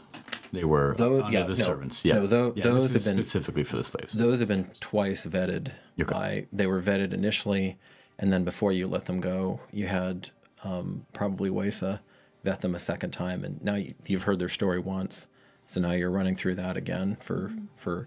There's some discrepancies, but you're looking for ominous discrepancies or anything sinister, which you don't find. You think you caught everybody that needed to be caught that first pass. Okay. And I want to have all the slavers actually bound in the front of their hands, on their knees, blindfolded right in front of the keep, looking back at the keep. So like in front of the gate, looking back at the keep, and have them all lined up. Yep. This is where that 20 intimidation kind of comes in. I got No, it does. somewhere. It does. And So they're in mortal terror. what I had made for Lepidus Major is, if anyone can see it on the screen, Blacksmith. a brand with the Geometrum kind of J. And I'm going to slowly walk over, and I wouldn't be using a sword for this. I'd probably, like a hatchet. And I would just be slowly removing their blindfolds with the hatchet until they're all just staring at me. And Scary. Are you going to be present for this, Wesa? Yeah, I know Merrick is. Yeah. Katrin, are you going to be present for this? No, I'm in the keep. you're doing it. You're doing other stuff. I'm doing other stuff. Okay. Frizzled. Okay. by all rights, I should have your heads. Consideration, you can leave, or you can stay. I want to go. I want to go. All right, I'm gonna walk over to that one, pick up that pit of that, and brand him directly onto his face. Okay. It's like, if you ever return to Geometrum, and I see your face, I will kill you. You will be That's a given no promise. quarter. And then, just basically untie him and just kick him and have him run out of the city. Okay. That way, fool. Because he starts to run deeper into the city. Yeah, he's still bound by the hands. And they're kicking them. I assume that you're kicking them out through the harbor portal Yeah. because it's so much closer. You're not going to have them run through the city. Okay. Actually, I will have them run through the city. Okay. Yeah, just because it's going to be like, every Myrmidon would have been aware of what this would be. It's basically like a tar and feather and shame. All right. You're riding off that 26 because otherwise there would have been trouble with only Kithki Myrmidon left. But at this point, so you have what little there is left of your forces kind of jeering at them in a pretty unkithki way, but this is Geometrum. They're military. These are militarized. These are Myrmidon first, Kithki second in some ways, and they're jeering them on, and then they kick them through. And basically kicked them through the west gate. And basically what had to happen with the gate, because there were very few Kithki strong enough, a couple of them, but there are very few that are strong enough to That's where Marcus is doing a lot of the heavy lifting. move that bar. So you Covered in have pig Marcus's. shit, yeah. So the Pullux, the recent Pullux refugees who have been integrated in now, plenty of them are strong enough, and so his kith and kin have been rotating on the gate. I love it. To lift the double bar up. And then, anyone else decide to leave? So you get, after that display, you get 2 more. And You get 2 more who are going to take their chances, and you brand them tough SOBs. I had a feeling that they'd be like a little bit more like they know what they're getting. Yeah. No, I mean they steel themselves. One of them is tough enough that he just face turns beet red. Tears well up in his eyes, but he never screams. And then he runs the fuck out of the city and is amazed that he has his life. And then the other one passes out. He'll wake up outside of the city. Okay, he'll wake up outside of the city. Okay. We have their names and everything, right? Just for Yes, later you do. on. Okay. Yeah, you do. That's Olivia would have taken all the details. yeah. Actually, one of y'all are marked down that you have that recorded. Yep. So out of the 16, okay, so you have 7. Yeah, that's manageable. You have 7 that can get that are again just my bad. Yeah, and them staying. Yeah, 7 mercs and then 6 wood. Them staying there. Big. So you'd like to stay? Yeah. It's chorus of voices. And I know it's probably the one ear one that was smiling at me. Yeah. Oh yeah. No, of course his head is practically a blur as it's bobbing up and down. Yeah. Just come here and then give me your right hand. I take his hand and then I'm going to take that brand and brand his hand. And I'm like, Yeah. Palm or top? palm. Palm. Okay. And as they're doing the palm, I would be like, you can work off that burn and that scar with calluses by helping the city. But if you betray me, you will not die. I will cut off your ears, your nose, your He eyes, starts swaying. and you will wander the earth, I don't think he's begging hearing for you. more mercy of death. My lord. Yep. Okay, I catch him. you catch him. Drops. And then after that, I'm going to be, after that, if anybody else wants to go, they can take the brand on the face. If not, I'll brand them on the hand. Okay, so they're getting. So either they're going to wander around deaf, dumb, and blind if they pull a sword against any of us, or they can work off that scar on their hand. I'm gonna brand it on hand. Okay, I love it. Hi, Dominique. They don't love it, but that's My grandfather would have been worse. Oh no, your grandfather just would have executed them. He would have had a trial by the lights of the old empire, which is basically the patrician reeling off the crimes. And You are hereby guilty of what I don't like about you. well, and then because this is juramentum, is there any man, woman, or child who will speak in their defense, that sort of thing, and then there's not going to be here, so it would have just been mowing, just harvesting the heads, and that would have been the end of it. Yep.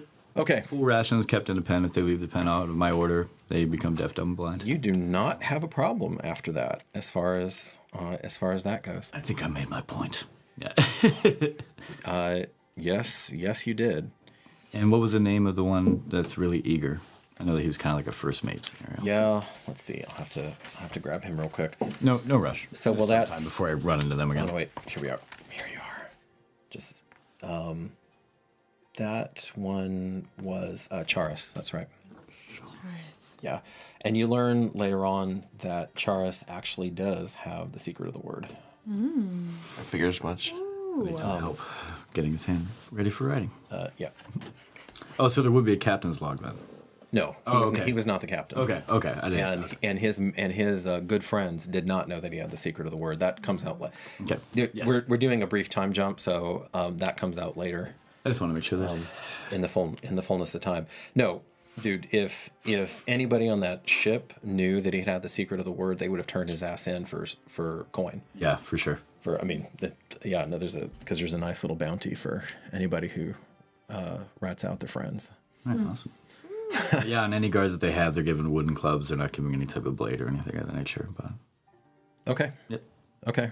Until they Who's this? The slavers that the Yeah. rest of them are kept in the commons. The seven- servitude. The seven slavers. The 7 mercs ex-slavers, now mercs who There's a whole training process that Merrick's gonna go through with them.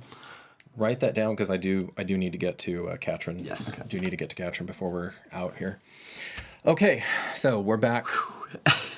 No, well, I'm definitely brutally, but definitely handled. But by the lights of Terra, well, justly handled. Got to flavor that 20 a little bit. So that prevented a lot of issues. You do hear the serving, the kitchen girl telling you how terrifying it was to see him standing in the kitchen with a knife, having wormed out. Oh, that one. Yeah. We know that happened. Yeah. Okay, I would have killed him in front of all of them. Oh. Oof. Okay. Make that 6 mercenaries. Yep. I mean, it's just they know.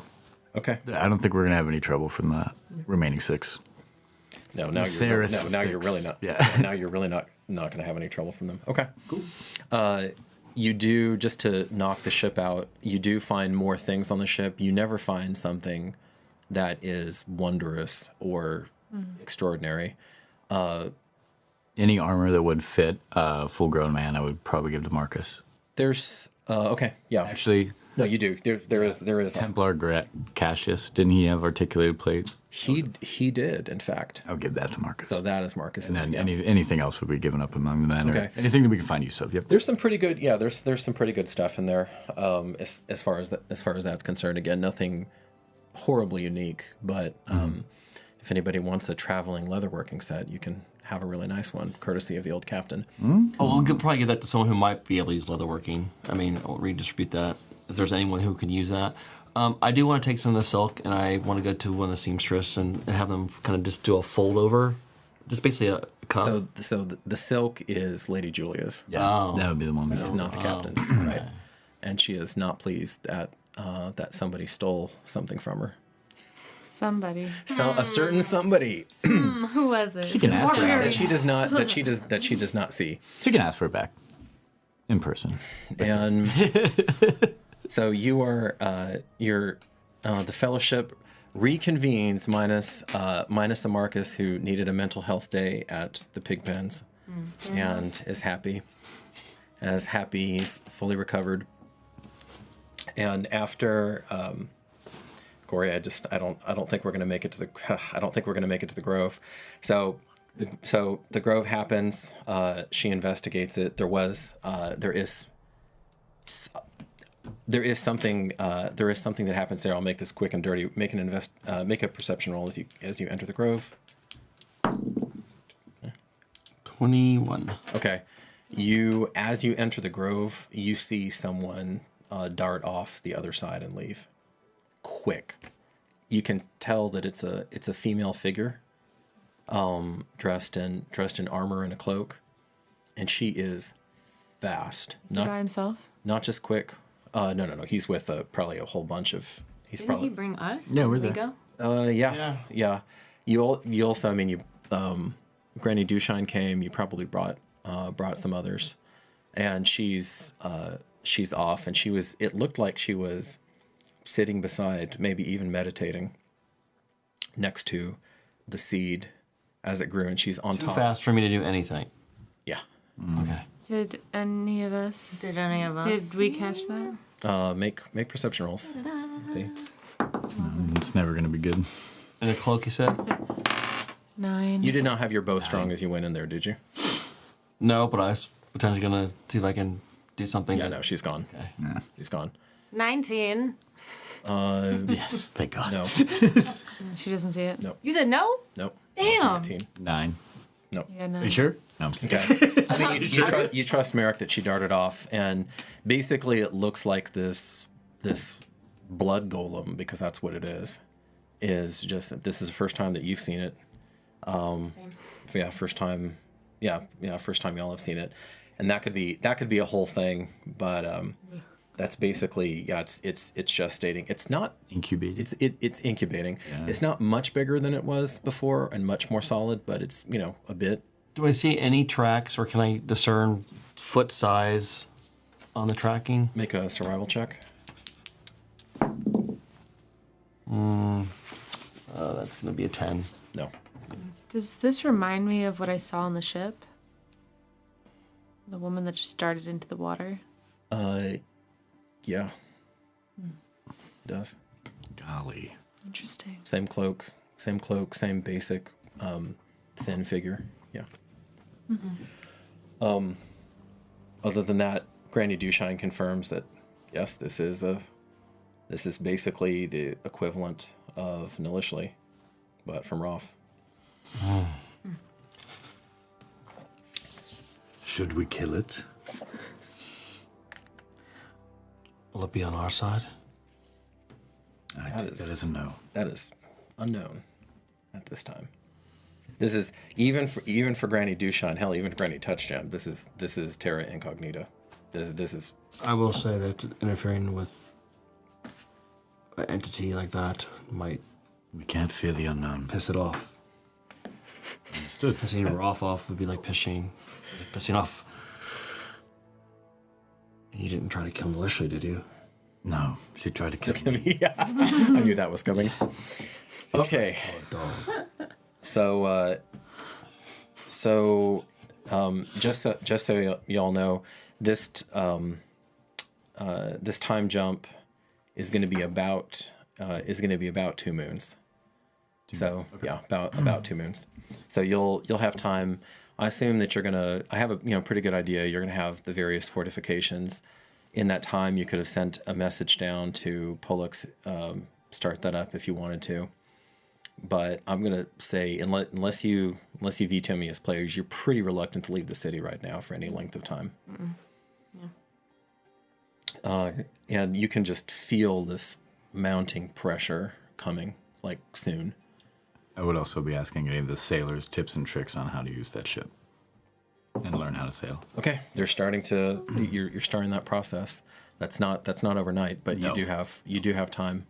That's going to cut into some of your training time then, Donnie. Yeah. Okay. All right.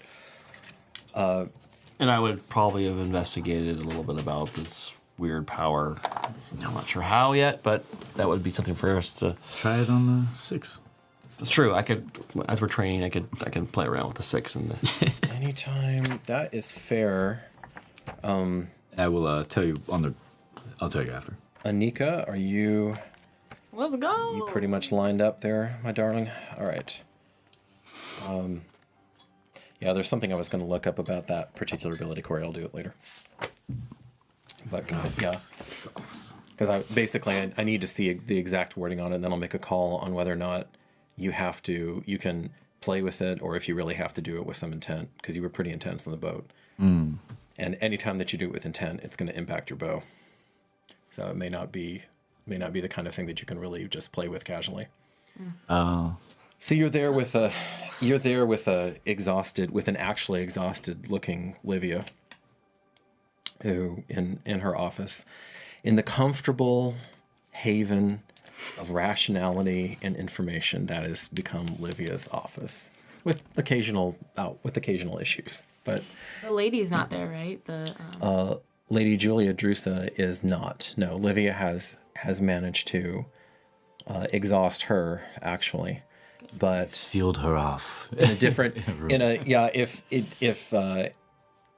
I'll just say if we had more time, I could go into excruciating detail about her antics, but she has been just as awful as you would imagine. Yep. So she screamed at people. She's broken things. If she doesn't like the way that food tastes, she's literally just shoved the platter off the table and had it shatter on the ground. That sort of thing. Against that, Livia has, you would have know a lot of this she's going to convey in the scene, but against that, Livia has gotten a considerable amount of information out of her while this has been going on. So you're there. Are you sitting at your seat in the double desk? I'd Facing each probably other? be standing behind Livia, because I would probably know more than they would be conveying at the same time. Okay. I just kind of like to walk around. And okay, yeah. So you have Jaron with you. Oh, yeah. Right. After branding a bunch of guys, he's gonna, Yeah, you got to go focus on the good things. Balance it out here. Yeah, you got to focus on the good things. Aw. And Katrin is sitting in front of that window. yes, her favorite, not on the cushion. Not on the cushion, just on the floor, and legs spread. There's books and scrolls Oh God. everywhere. She has that Perfect same image. kind of disheveled, like her hair is even worse. Which is and impressive. And she looks tired because she's been up. just figuring everything out since Figulus left. And so now it's just her. Ironically, the hut is not much cleaner because you've been so busy. Though you finally have a chance to completely clean that hut out. Yeah. That's why those furs you keep, right? No, Arpo hides are still there. The rancid arpo hide those get furs. thrown out. They get. That's the first thing she got rid of. I know. No, I know. You didn't even have to tell me that. I know those hides are going to be gone. So, well, haven't I had a delightful time with my cousin? She's your cousin, not mine. Convenient that. She has been asking about you. Oh, by the way, she has made it known that she would deign to consider you as a marriage prospect if all other avenues dried up in Leptis Regium. Catrice is laughing. I think I'd consider becoming a eunuch before that. Well, If that says anything about her. she has been, looks back, makes sure the door is shut, absolutely and utterly atrocious.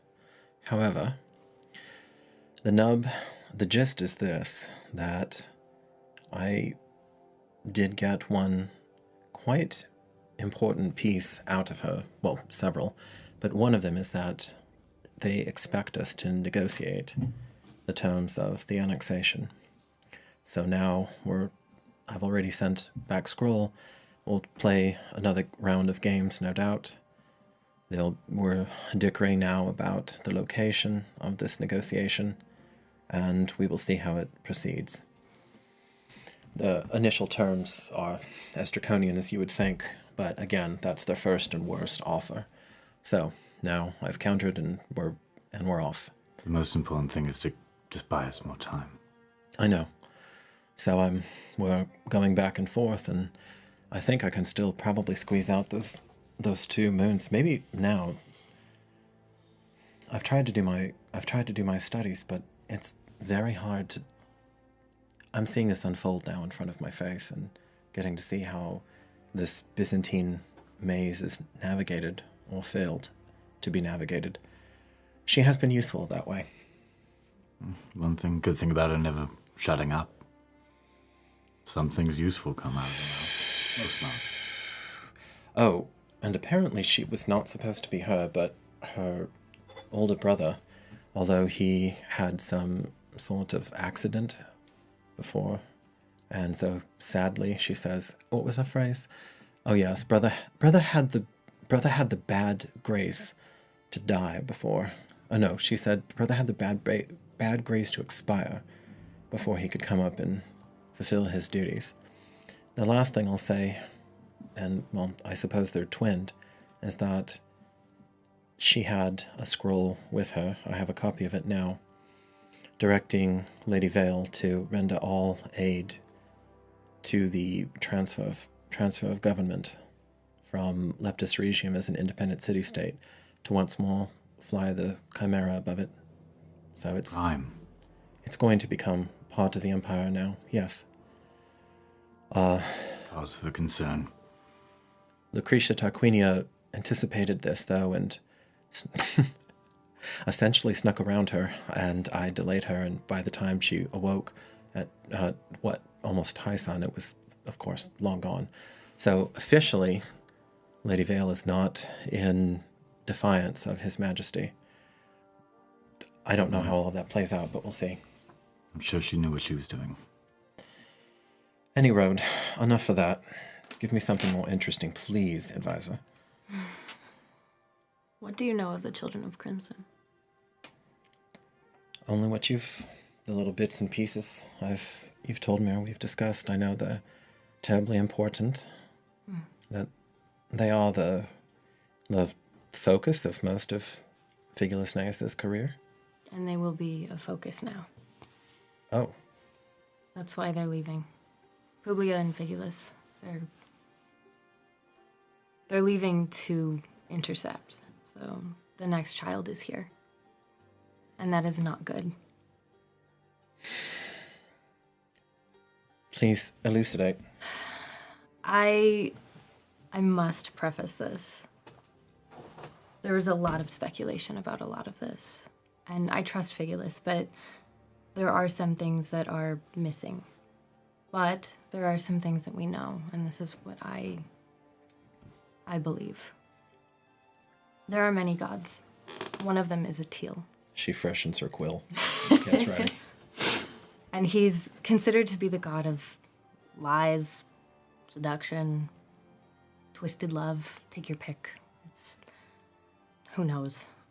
But what is certain is that he has created the Crimson Children, the children of the Crimson. They're handcrafted instruments and constructs, but different from Nalishli. Just different. But they were created to... He needs to bypass one of the few immutable laws that appear to govern even the gods themselves.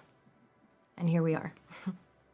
So whatever prime mover, the person or thing or entity or whatever that brought this world into being is stopping him. And it's impossible for gods to be on this plane. They cannot be here. Plane. The physical world. I understand. There are some exceptions, but they're rare. And this would be terrifying. And each child is created for a specific purpose. And we know that there are 8 now. And you would know there'll be a total of 9. Yeah. Yeah. And You know the purpose of this one. I don't. What happened with the other 7 prior? They were either defeated or they succeeded. So, enemies then? To an extent. The thing that Figulus did when he created Zed, when he shifted all the alignment of the river of the world, he freed them. And they were under the grips of a teal, because that's their master. But he has freed them, and now there are 2 that are of free will, but they can still get manipulated. And that's why they're going. That's why they're going to the Hell Zone to go find it, to intercept it from Lord Kiarsi. Your handwriting is bad. I know. I am flustered. So Is that that we what can happened with- influence it before he does. Lord Kiarsi? Yes. What is the nature of this lord? I assume it's no man of flesh. Well, he's the reason that Figulus no longer has a wife or a son.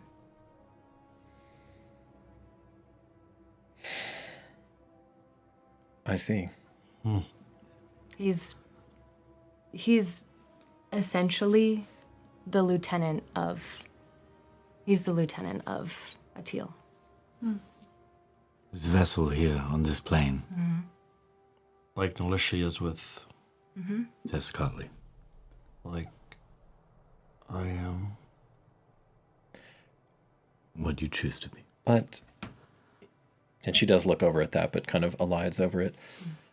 In that context, Katrin, if this lord is already here on this plane, you said was the word, why hasn't he rained death and destruction on Atil's many enemies and detractors? That's a very good question. He needs the child, I believe. If it didn't come across in my notes, that's probably my bad, and I know there was a lot. So because of the victories to this point, that's created basically a zone that Atil can pour himself into, That makes sense. but not everywhere. So Kiarsi's bound to the Hell Zone, Okay. and you would probably relay that to them. Okay. Bound. He cannot leave Yet, yet. His powers bound or he physically cannot leave? both. One and the same. Publio once made mention, yes, The village. I understand now. That village, what was it in Old Speak? Hope. Spess. That was Geramentum before Geramentum. That was the town that Figulus started. His attempt at making something better. That's where he loved. And where the secret of the word was not verboten. Mm-hmm. Bass. And that's where they go back to now. To intercept. They need to find that child. If they don't, the things that could happen. We'll stop it. Slavery is one. Actually, that's it. What do you mean? Atil, all he wants is just love, but love given to him in a way that it's compelled. You're forced. That's how he rules. Controlled. Control. And that's it. Power rules. Where have I heard that before? She's gonna scroll through some scrolls. Some scrolls, yeah. Scroll through some scrolls. And she's gonna pull out one and without even thinking, she's just gonna read it out loud. But he merely wishes that all hearts love him as they should, as it was meant to be, that the tears of the anguished are dried, and that all sing his praises from ice's end to the tip of the old empire. He demands our bottomless affection, and he shall have it. How does that differ from other entities like Quellathon or... You can choose to love a god or ignore it. With him, he forces you. Slavery. Free will. Slavery. The entire world over. Entire world. Yeah. Aim big, I suppose. And you actually think this being, this god, could bring this about? I do. From reading what I've... From diving into Figulus's... all of Figulus's notes, which I was not supposed to do. There's so much proof that he can. And he will. Is there any proof of how to stop it? Or him? Find the children of the Crimson. That's where you start. What can we do? Figulus and Publia are going there to intercept, and I don't know if they're coming back. If they can't do something, I don't think we can. I think we could. I think we have to. They are so much more aged in wisdom. They can't, then we must. I hope that they come back. And We have a city, we have 2 wars. One right now being fought by your grandsire. that war means nothing right now. All wars mean nothing to this, Merrick. I'm sorry. Would you rather go back to slavery? Of course not. But one slave or the other slavery. Leptis region will enslave most of us. This is different. We can fight and die for freedom. This slavery, we have no choice. Once he succeeds, I don't think there is a way to come back. He'll consume the world. Important point. 4 out of the 5. That he needs 5 victories. 5 victories out of the 9. Oh shit, yeah. Oh, Oh, So he's close. He needs one more. he needs one more. I know that there are 9. And he's had more successes. Well, more failures, but he needs one more to succeed. And if this 8th child is taken and is confused and goes with him, then it's done. You know, the farther this goes on, Wesa, the more I have to appreciate your mentor. She's planted these seeds for winters now with me. more and more of these conversations, these little one-off pieces of commentary are beginning to make sense. Atil won the first 3 matches, didn't he? That's what she meant when that the Mad God ran unopposed thrice. Why are we here then? Why did we not go with them if this is so important? I don't know. Would I have asked Figulus if I could have gone with him? I feel like He would have just told you that with what they're trying to do, you'd be nothing but fodder. is it something where I would know that he was trying to create Zed again, or is he because No, he has Zed. Okay. And importantly, he took that grimoire with him. Of course he did. You don't have that anymore. He took that with him. Doesn't trust me that much. Because he doesn't know that he doesn't know that he has the strength to enact it raw anymore. He may have to burn it out of the grimoire. Oh. Because that was a supreme act for him. Would he have to enact a Zed to? If it comes to it.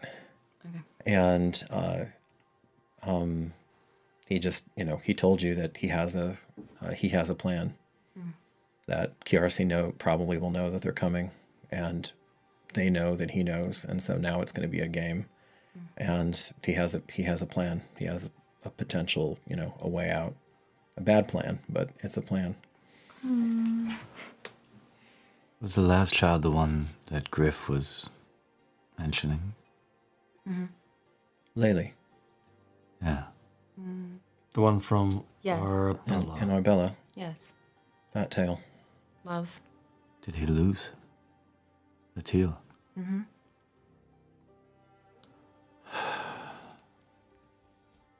So, That was this Griffin's younger brother, Olivius, I believe. He's the one involved with that child. So many things. So it sounds like Figulus does not want us to go after this. It's too dangerous for us at this point. I think if they can't stop it, it will come for us. Here. That's what Griffin said, at least. Well, a child is always driven to chosen, and this is the most chosen.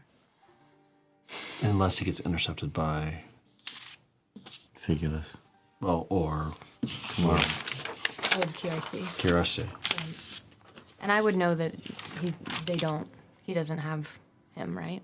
He doesn't have the child? Not currently, no.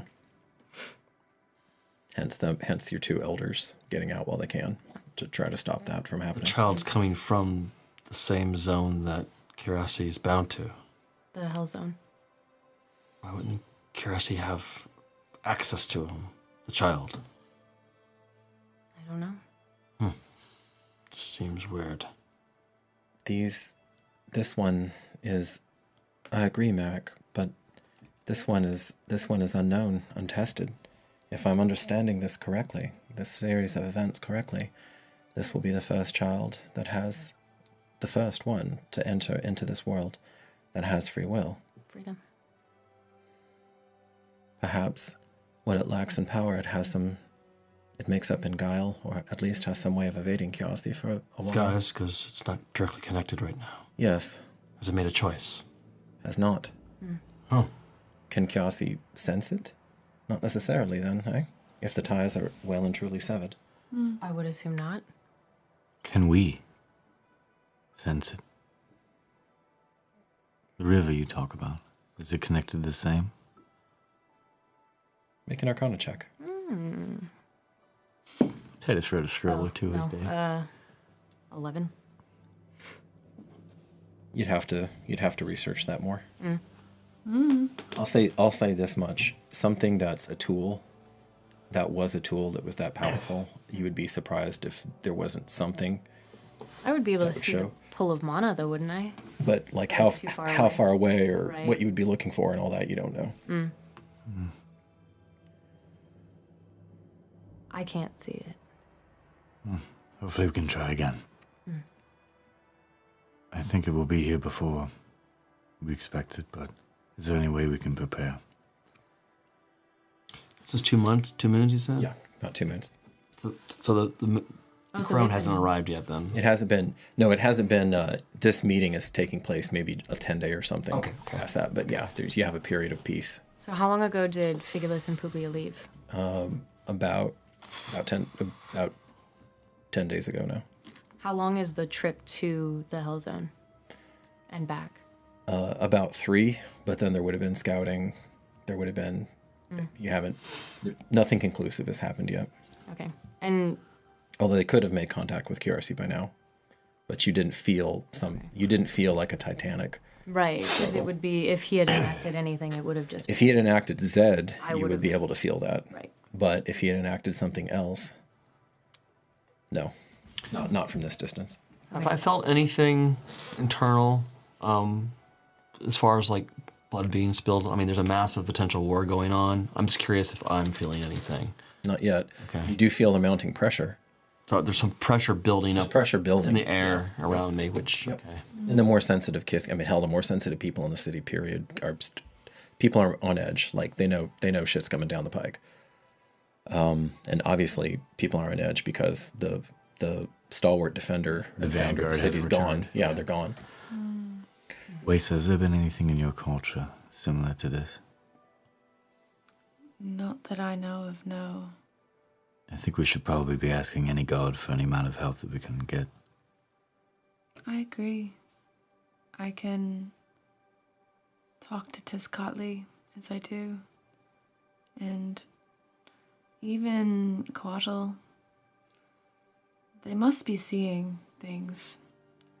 Yeah. They have sight that I don't.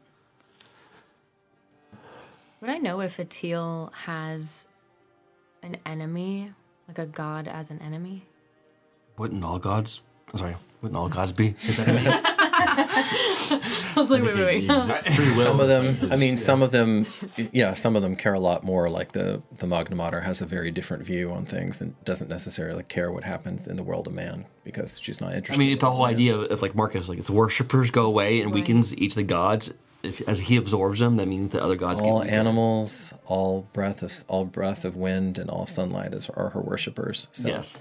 So man and Kithki are very small parts of the Magna Mater. Yeah. But there's no like god that if that were to happen, Make a religion check. we guys, I think Quellathon might like it. please.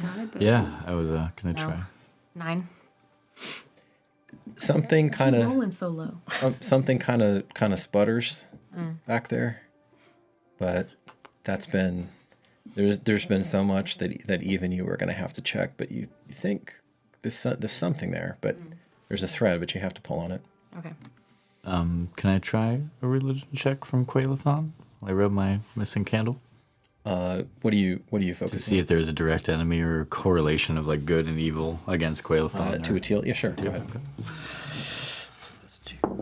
Can we perhaps 13. Well, there's like the generic. I mean, this Yeah, is this good, is this is evil. grade school stuff. There is in hushed whispers. So the Church of Light, talks about driving back the darkness and such, but it doesn't typically name it. But you have heard the title Titan of the Abyss before. I like that. Titan of the Abyss. Yeah. why hasn't the church gone and But that doesn't. But Donnie, importantly, the Titan of the Abyss doesn't sound anything like what Katrin is describing with the teal. It's a brute force, in your face, Its existence against non-existence. hack you up sort of thing, right? Obliterate you. can we not make the church aware of this? They seem quite Concerned with concerned with anything. annexing our city. Perhaps we can redirect their attentions towards this zone of. They'll think of it as an antique fable. I don't think we should involve anyone. I agree. This stays in this room. I understand. All I'm saying is they're coming after Marcus. If we can redirect their attention at all. If word that another child is here, Not a child, just the zone itself. the Hell Zone? It exists, yes. I would think the church would want to do Imagine something to it, purify it. I imagine they're well aware of it. Yeah, they know. But if We can't let them know there's another child. Yes, I understand that. the College of Mysteries, if they find out that there is another child, they will try to use it. And that's not good. And how will they use it? To repurpose it, to find a different purpose for it, to, Gain power. yeah. That would be better than it falling into Karase's hands, though, no?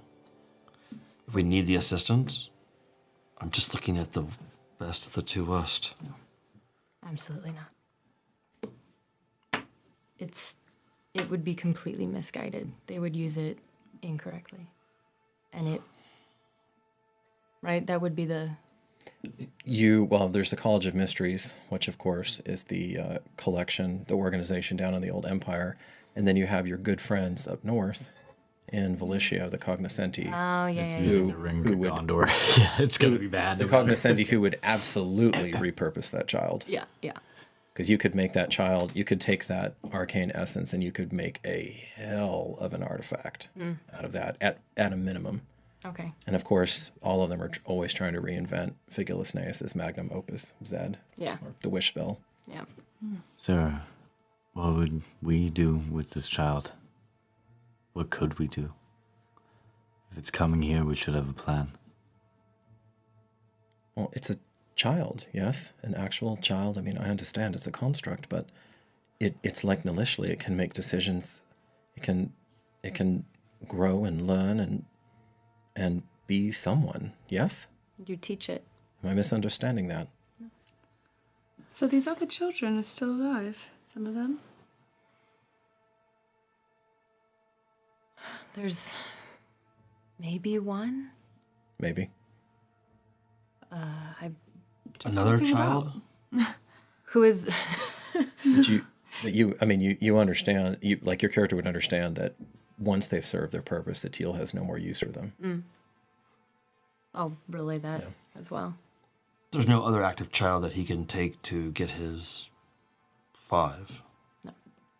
Well, just the one. Just this 8th child. And will Figulisneus' hut protect this child from anything? One can hope. If not, we have to.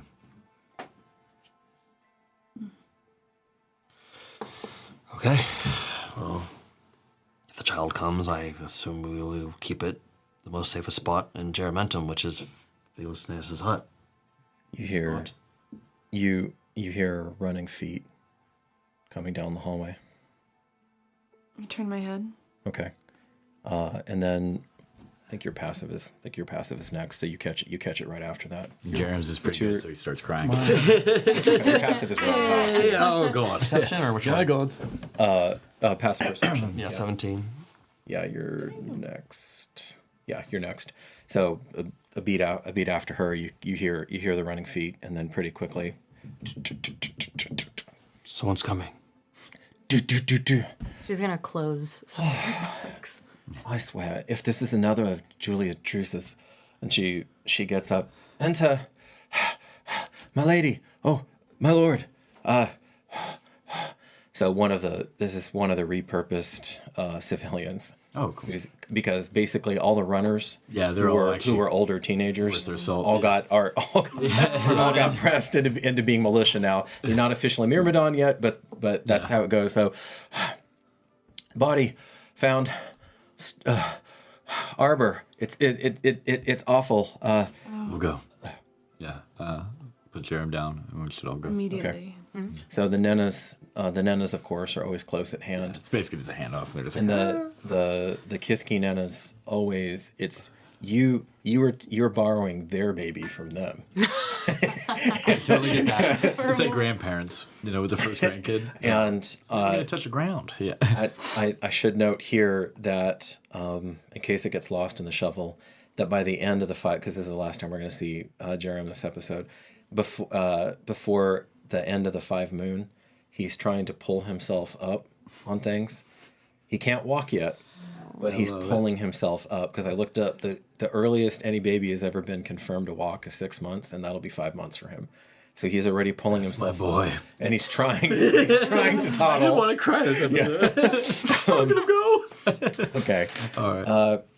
Okay. So yeah, the fellowship makes its way there, Is and Olivia going with? She starts to get up, and then she hears, cousin. Have we found that spot yet?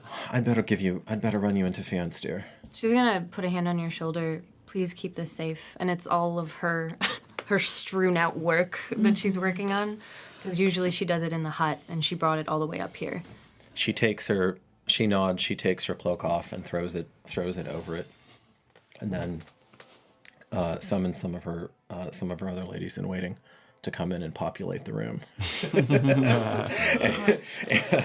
Populate the room and give her advantage on these social roles because she has backup. I'm gonna kiss Livia goodbye too. I am gonna slip like a milk of the poppy or milk of the rally in her hand and be like, just put a few drops in a drink. Nah.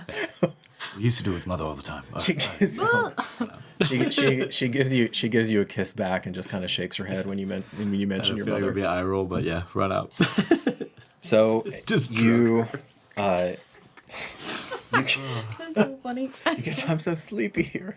So you all get to the arbor, you know that something is terribly wrong because there are fights in Germentum, there are incidents in Germentum. Murder is not unheard of, but it's rare. It's a big deal when it happens, and it's almost always either some out of towner, some drunk sailor or something where some fight gets out of hand, or B, it's family members attacking each other. So the crowd. I wonder whose family. Yeah. And family members killing each other, that is, in 48 Winters, that is unheard of in the Kithki Quarter. Yeah. So for the Kithki, murder's almost unknown here. Mm-hmm. And yet when you're approaching the, it's not actually at the wedding pavilion. So you go through the marketplace, people fall away. Word of what happened with the slavers has preceded you, and so even the sleepy-eyed merchants who kind of honestly thought you were a bit of a lightweight. Yeah, they're looking at you a little different these days. I had a feeling. And you hit that the walkway, the arbor walkway, and what would normally be just a gorgeous, just a and actually this is a kind of a In the gardens. kind of look. What would normally be just this beautiful, serene space where I remember in the pre-sessions I was describing drawings of Titus Invictus, of like a stick figure Titus Invictus, chopping Utini and chopping these like kind of like pig looking creatures and with snouts and fur. And so you have these these caricature drawings. You have what some of the Kitlings think the Magna Mater looks like, and that's all kinds of stuff where you're like, okay, the only reason you can even really tell that it's her is because of the pendulous breasts and the huge hips, and that's all. And instead of a serene, quiet, and almost through some sort of unspoken rule that you don't speak loudly here, like a library, that you don't speak loudly here, that you let people just walk through unmolested, there is a crowd.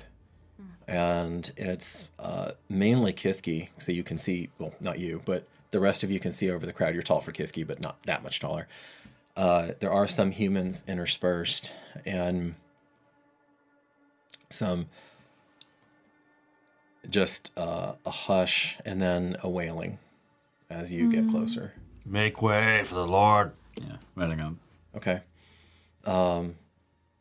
They, in their shock, they stumble away. There may be 30 of them here. And you get to this body. And yeah, it's a body. But you see several things are wrong immediately.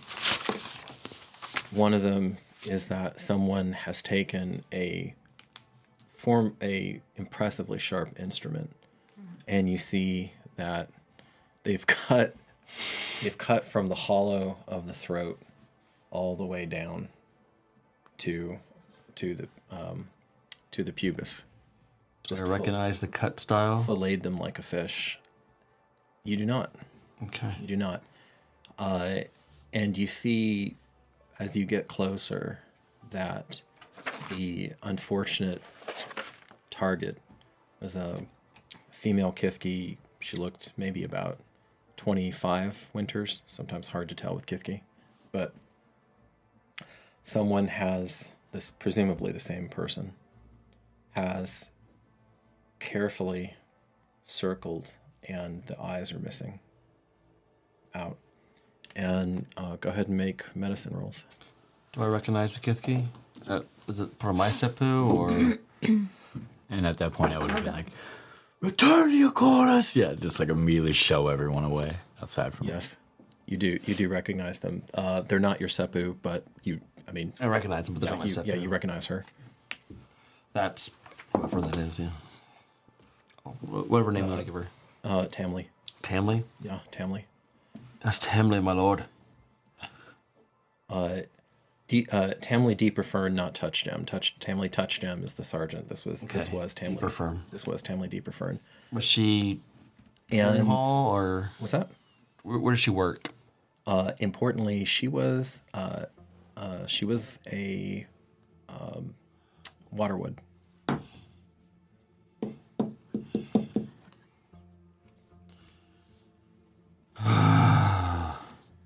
Yeah. So the telling Myrmidon, seal every gate, double HY. Yeah, okay, yeah, they start the entire. They start scattered. lockdown. They listen to you. Yeah. So eyes are gone. Medical roll. I had a 9. Okay. Minus 1. Ooh. Ooh. 15? Medicine, I should say. Okay, 15. 6. 18. 18. Yay! Right. Thank God for your roll. Yay. So y'all are basically seeing what I described. Wace and Titus are basically seeing what I described. For you, Merrick, I'm not going to make you roll at disadvantage, but it's a little blurry because you're thinking about even though she's not Seppu, the cousin, because you're pretty much all related here to some degree, and there is a part of you that just can't help because you are a fanatic. You can't help that you think that you've lost one of the kissed, one of the ones with these special talents too, and that they're just precious. Earlier when I asked if I recognized I meant, is it basically Arcane steel? So it's a same sort of like the cut. I would maybe because I don't. If I'll say that makes more sense to me. That's what you focus on. It doesn't look like that, but it could be one of the Eurolit obsidian blades. Because remember, obsidian is incredibly precise. Yeah. Like some ancient cultures in the real world used them as scalpels before there was metallurgy for like titanium blades and stuff. Cut at a cellular level. It's crazy. So that's your right. That's Wace's, or one of them anyway.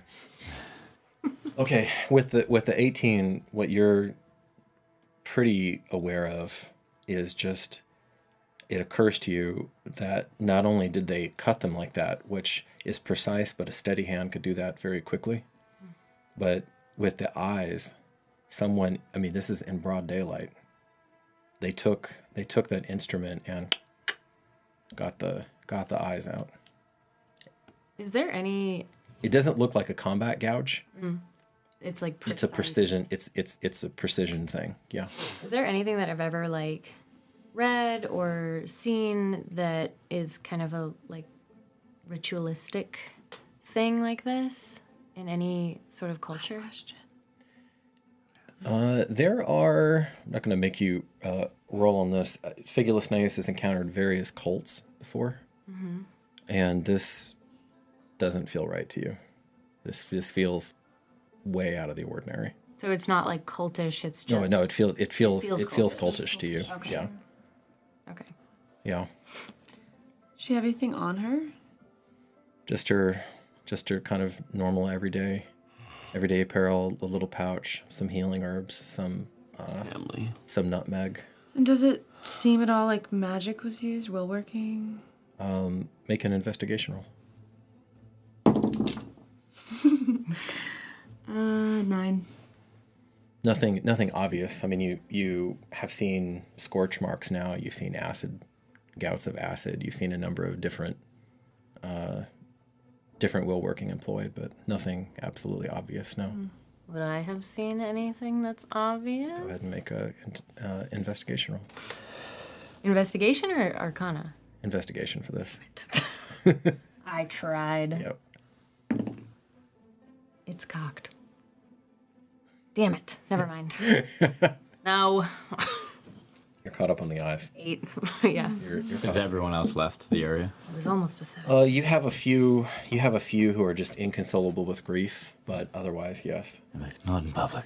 And I'll basically go to find something to take her body somewhere private, Okay. and then we can look at her more. Because I don't think detective skills are really going to play out here. We need someone who understands medicine. She might have been perhaps poisoned or something else. We need to find out what happened. So so background-wise, what do we as Kithki do with our dead, other than obviously bury them with the column fruit tree, but the process of, I mean, do we take them to the healing hall, especially any of the touched? What is the process that we normally would follow? Kissed. Kissed? So she, no, I mean, there's not too much. It's gonna, the family. The family's going to be here soon. The only reason that it got to you first was because he ran, and you're closer on this side than you are to where her family is at. I don't want anyone else in the city to see her like this. And, But you should bring her by Kithki custom. You should bring her to the deeper ferns and let that. There aren't as many of them in the city as like touch gems or dewshines, but they're still a coherent clan here. So you should bring, if you're just looking at it from that perspective, Corey, you should bring them to the deeper ferns and let them.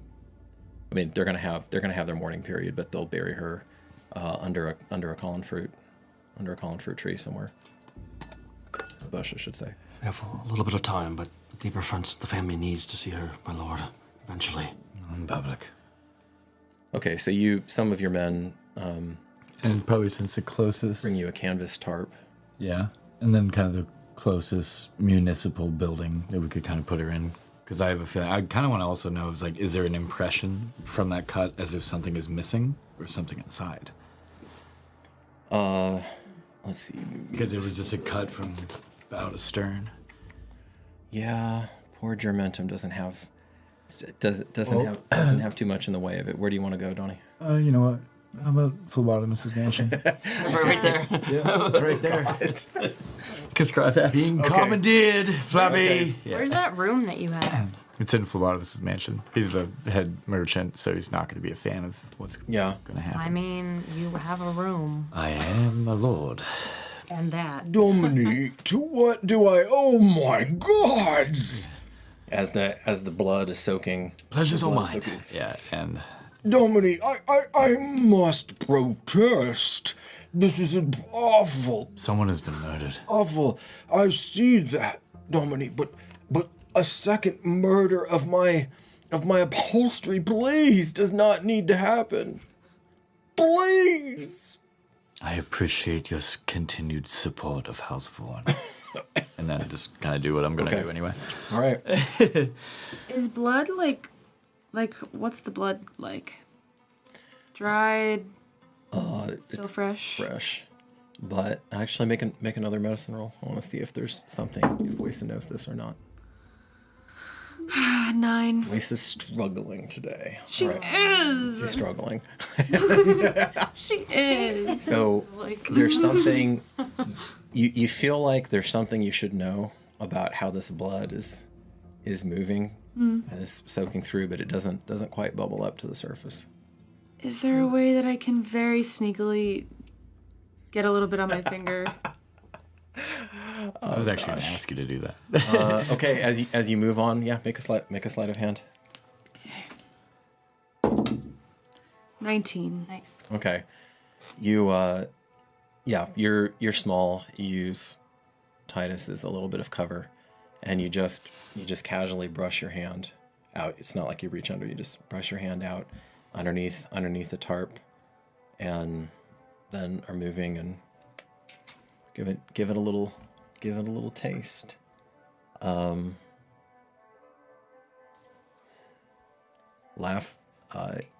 Laughter, warmth, You've never tasted a waterwood's blood before, but you can feel the vines and the trees. You can taste and smell those. They're very strong, and you can feel the love of the Magna Mater in her veins. And whatever happened so quickly that it didn't change the makeup. It was very fast.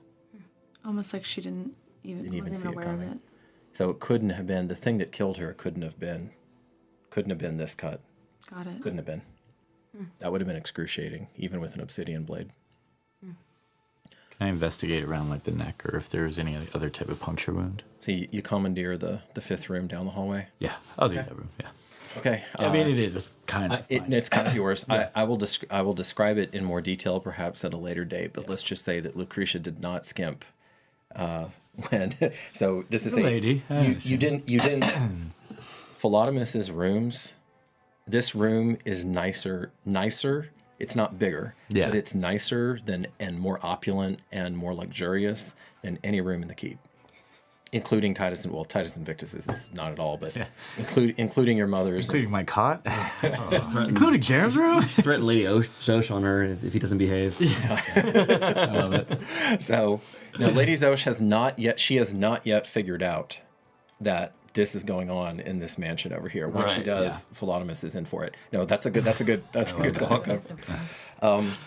Okay. So I'm going to assume that you unwrap her mortal Tamley's mortal coil. Yeah. And you start looking, because you have more time, and because you sees that if you want to make another round of investigation checks, you may. Yeah, we'll look as well this time. Don't gonna tell me twice. I am just flustered. You're 15. 7. 7. Okay. 15. 15. Ooh, 21. Wow, Corey. Okay, you got a 15. More than that, 15. investigation Yeah, plus 4, so that's 20. 14. 43. 23. Yeah. 14. Okay, so with those, 14's just under. Okay, so you're looking. They're actually, even with the 15, you don't get much more, but with the 14. It does look like there was an attempt at harvesting more, because you can see one of the flaps over the heart has been stretched a bit. Really break the cage. Didn't have a chance. Okay. Didn't have a chance, but that's been stretched a bit, and you can see some of the ribs have been shifted kind of unnaturally over. You see the same thing. The only difference is that you have a picture, and with that 1 point difference, the hands are pretty small. You would almost call them delicate, of whatever it was that got in there, because you're looking at the lines of force around the skin and even around the ribs, and how the ribs were yanked and manipulated. Jeez. So Corey, with the 23 was the verdict? Yeah. 23. Yes. You get that. The other thing is the amount of force that was generated, and that it would take to manipulate the rib cage that way, but also still the amount of control to not snap anything. Mm-hmm. They were trying to do something. They were trying to do something very deliberate with it, probably ritualistic, that just ran out of time. The other thing that you find, and you kind of have a picture, you even think you have a sequence of events of when they were hitting, that they started, that they valued the eyes most because of how the blood flows. And I'm going to say on that roll, actually, make the medicine roll. Let me see if you understand why. Even with the 23, you just empirically know, but I want to see if you have the fact behind it. No, okay. 5. So you don't know how you know that, but your subconscious tells you it was the eyes first. There is an actual reason for that, but it was the eyes first, then the slit, then the attempt at manipulation. That ran out of time. And finally, at the back, at the base of the skull, is a single, and this would be very easy to miss, is a single, maybe, fat quill tip sized. Like a chopstick? Hole. Yeah, like in real life, maybe the size of a chopstick, but something that just punctured. I mean, she was. Would it be like a Kithki related? I mean, I'm trying to relate to maybe to a dart. There's not that would have dart would not have penetrated. I mean it just nailed her. And a dart there would be very painful, but it wouldn't be lethal. Yeah. Whatever this was long, piercing, and it was it was specifically meant to take somebody out just immediately. So she never knew what hit her. Weiser! Jesus Christ. Sergeant. Sorry. It's all right. Roll on it. What? The blade. It was done by someone in your people. My people. Erudite people, yes. The Urlit. The cut. The blade that was used. Someone who had tiny fingers, but very dexterous and potentially strong. Sounds more like a Kithki than a Urlit. Or a Kingi? And they cherished the eyes first. Is it a ritual of your people? Not one I'm familiar with, but doesn't mean it doesn't exist. You know any of the Kingi rituals, Merrick? I'll attempt to recall any Kingi-related aspects around this. Unless you don't know. I'll make a religion check. Do I actually know anything about any of this? Urlit-wise? Go ahead and make a religion check too. Do it with advantage because you have Advantage. because you did specialize, and I mean this would be Descotli's. Better. Well, Better. 18. 10. nothing common. I mean, if so, this would have been one of the deeper mysteries that that your mother alluded to, but that you did not become a full woman, so full priestess, etc. No. They have some nasty. I mean, if this was a straight assassination, sure, but Tamley, even though she was kissed, she had this ability with wood to meld wood like clay. The water wood ability, the fact that somebody cut the eyes out and went to all these other links, that's not really akin. Look here. I point at the spot where Yeah. a very sharp, thin needle-like instrument punctured here. This is what took her out first. Yes, it appears she went down immediately. Hopefully with no pain. I don't think so at all. But my question is, if she was found here in the walls, then someone was let in? We know there's at least one spy here. I think the grannies need to be informed here. They'll have more knowledge about what this could be. And their healing capabilities might be able to detect what was used. I have no knowledge other than this. And this was a waterwood. I know more. Why Tamley? Why her eyes? I don't know. Go and fetch the grannies. He runs off. Okay. So you conduct a further investigation. I'm gonna assume that you're thorough in it. There isn't anything blatantly or even with a thorough once over suspicious in terms of like people from Zahar, from Leptis Regium who have recently come in. I mean, after everything that happened with the slavers and the Series, etc., y'all were on high alert to that. So the more disturbing possibilities start to emerge that there's either somebody already inside of the walls, or that someone has means of getting in and out. Or is there our mysterious cloaked guest? Right. Sure. Undetected. I've never seen him. That's very fast from what we heard. Very fast and stealthy. No, I mean, but you told the other fellowship members that you spotted her. Yeah. And Alicia would have informed us of what happened down there. So I saw her. Yeah. You saw her. So that I mean that's definitely prime suspect there. And we will. So as far as the grannies go, I mean, Granny Dushine does a thorough, it's not called an autopsy, obviously, but she does a thorough investigation of her. She's crying, as she does it, but she dries her tears. And, I mean, truly, this was absolutely senseless. I mean, Kithki don't even really have those enemies with each other to that degree. But she was, like, particularly beloved in the community. She would stay up late at night to help shape. These are literally the people who shape The houses. So, I mean, they take the wood and they shape it, like I said, like clay. And she was tireless at that. And her seppu was huge. And so this is like just rocks the community.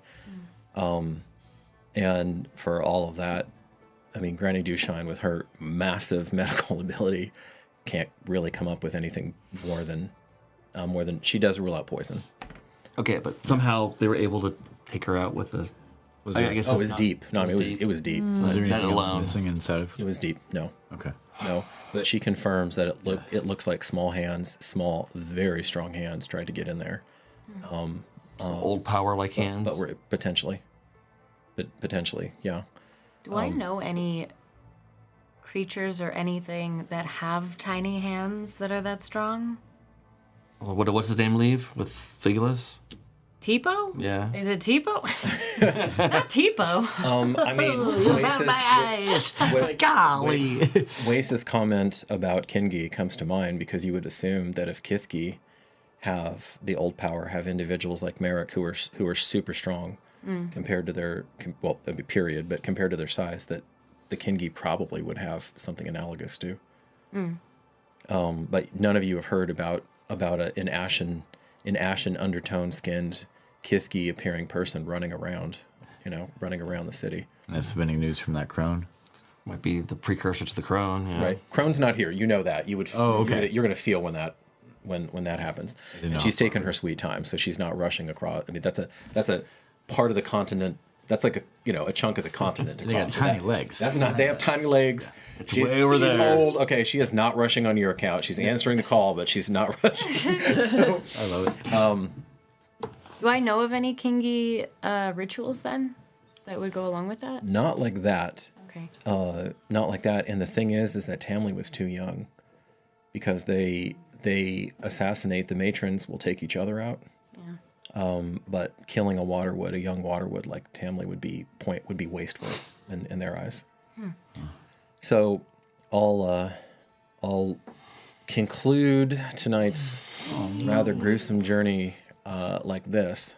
That Yeah, I'll just be sitting in that room crying, just looking at all this stuff, being like, I should have been spending the night here. Yeah. But yeah, that at the turn, and I'll at the beginning of next episode, if there are any final preparations that you all want to make, that's I'm game with that. But at the turn, one moon goes by, a second moon mostly goes by, and you indeed, Granny Touchgem, wakes up one day and just going down the hall and says, "Today's the day." Goes out and goes Grove? hobbles over to the bonfire. And so she holds this is actually be in the evening, goes and holds the overnight vigil. And Join. all of the Kithki, there are a few curiosity. It's not like they forbid people without the old power, Kithki without the old power, to come, but it's mainly all of you gather there. Is that including the Kist? Yeah. Because I was saying there isn't a lot of. There's not a ton. No, they're just a And few. Finney's gone right now. And Finney's gone right now. Yeah. And well, Finney and Welsa and anyone else. Well, maybe she's not. Well is here because she's not Fourth, yeah. She's not part of the. She's on fourth, yeah.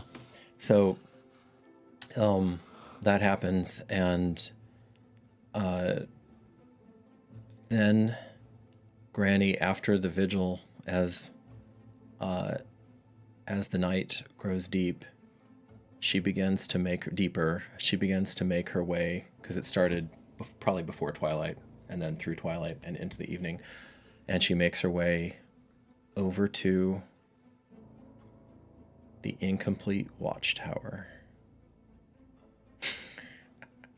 And that's where we will pause the story for now. Why, Granny? Why there? Yeah. All right. Thank you very much for being with us one more time. One more time. We have our final episode of the season coming up, OMG. and it will be titled "Hold the Line." Give you some sense of what's going to happen as the storm breaks over Germentum, and we get to see which of the Fellowship stand and survive and fight, or which of them go down valiantly. What happens with the city? Oh, Wait. Hold on. Oh, no. Get our second characters rolled up. No, seriously, we probably should. And there is a reason there. Granny Touch Gem is not gonna hie her 2-century-old Easter over to the incomplete watchtower For no reason. for no reason. And there she begins to work the deep magic and begin to summon the old power to her as the skies cloud and the heavens crack and the rain begins to come down. She needs a tower to summon her lightning from. So at full strength, yeah. So until then, we will see you by the time this airs next week. While you're out there on your journey, stay safe. Thank you so much for the gift of your time, and stay curious. Bye, guys.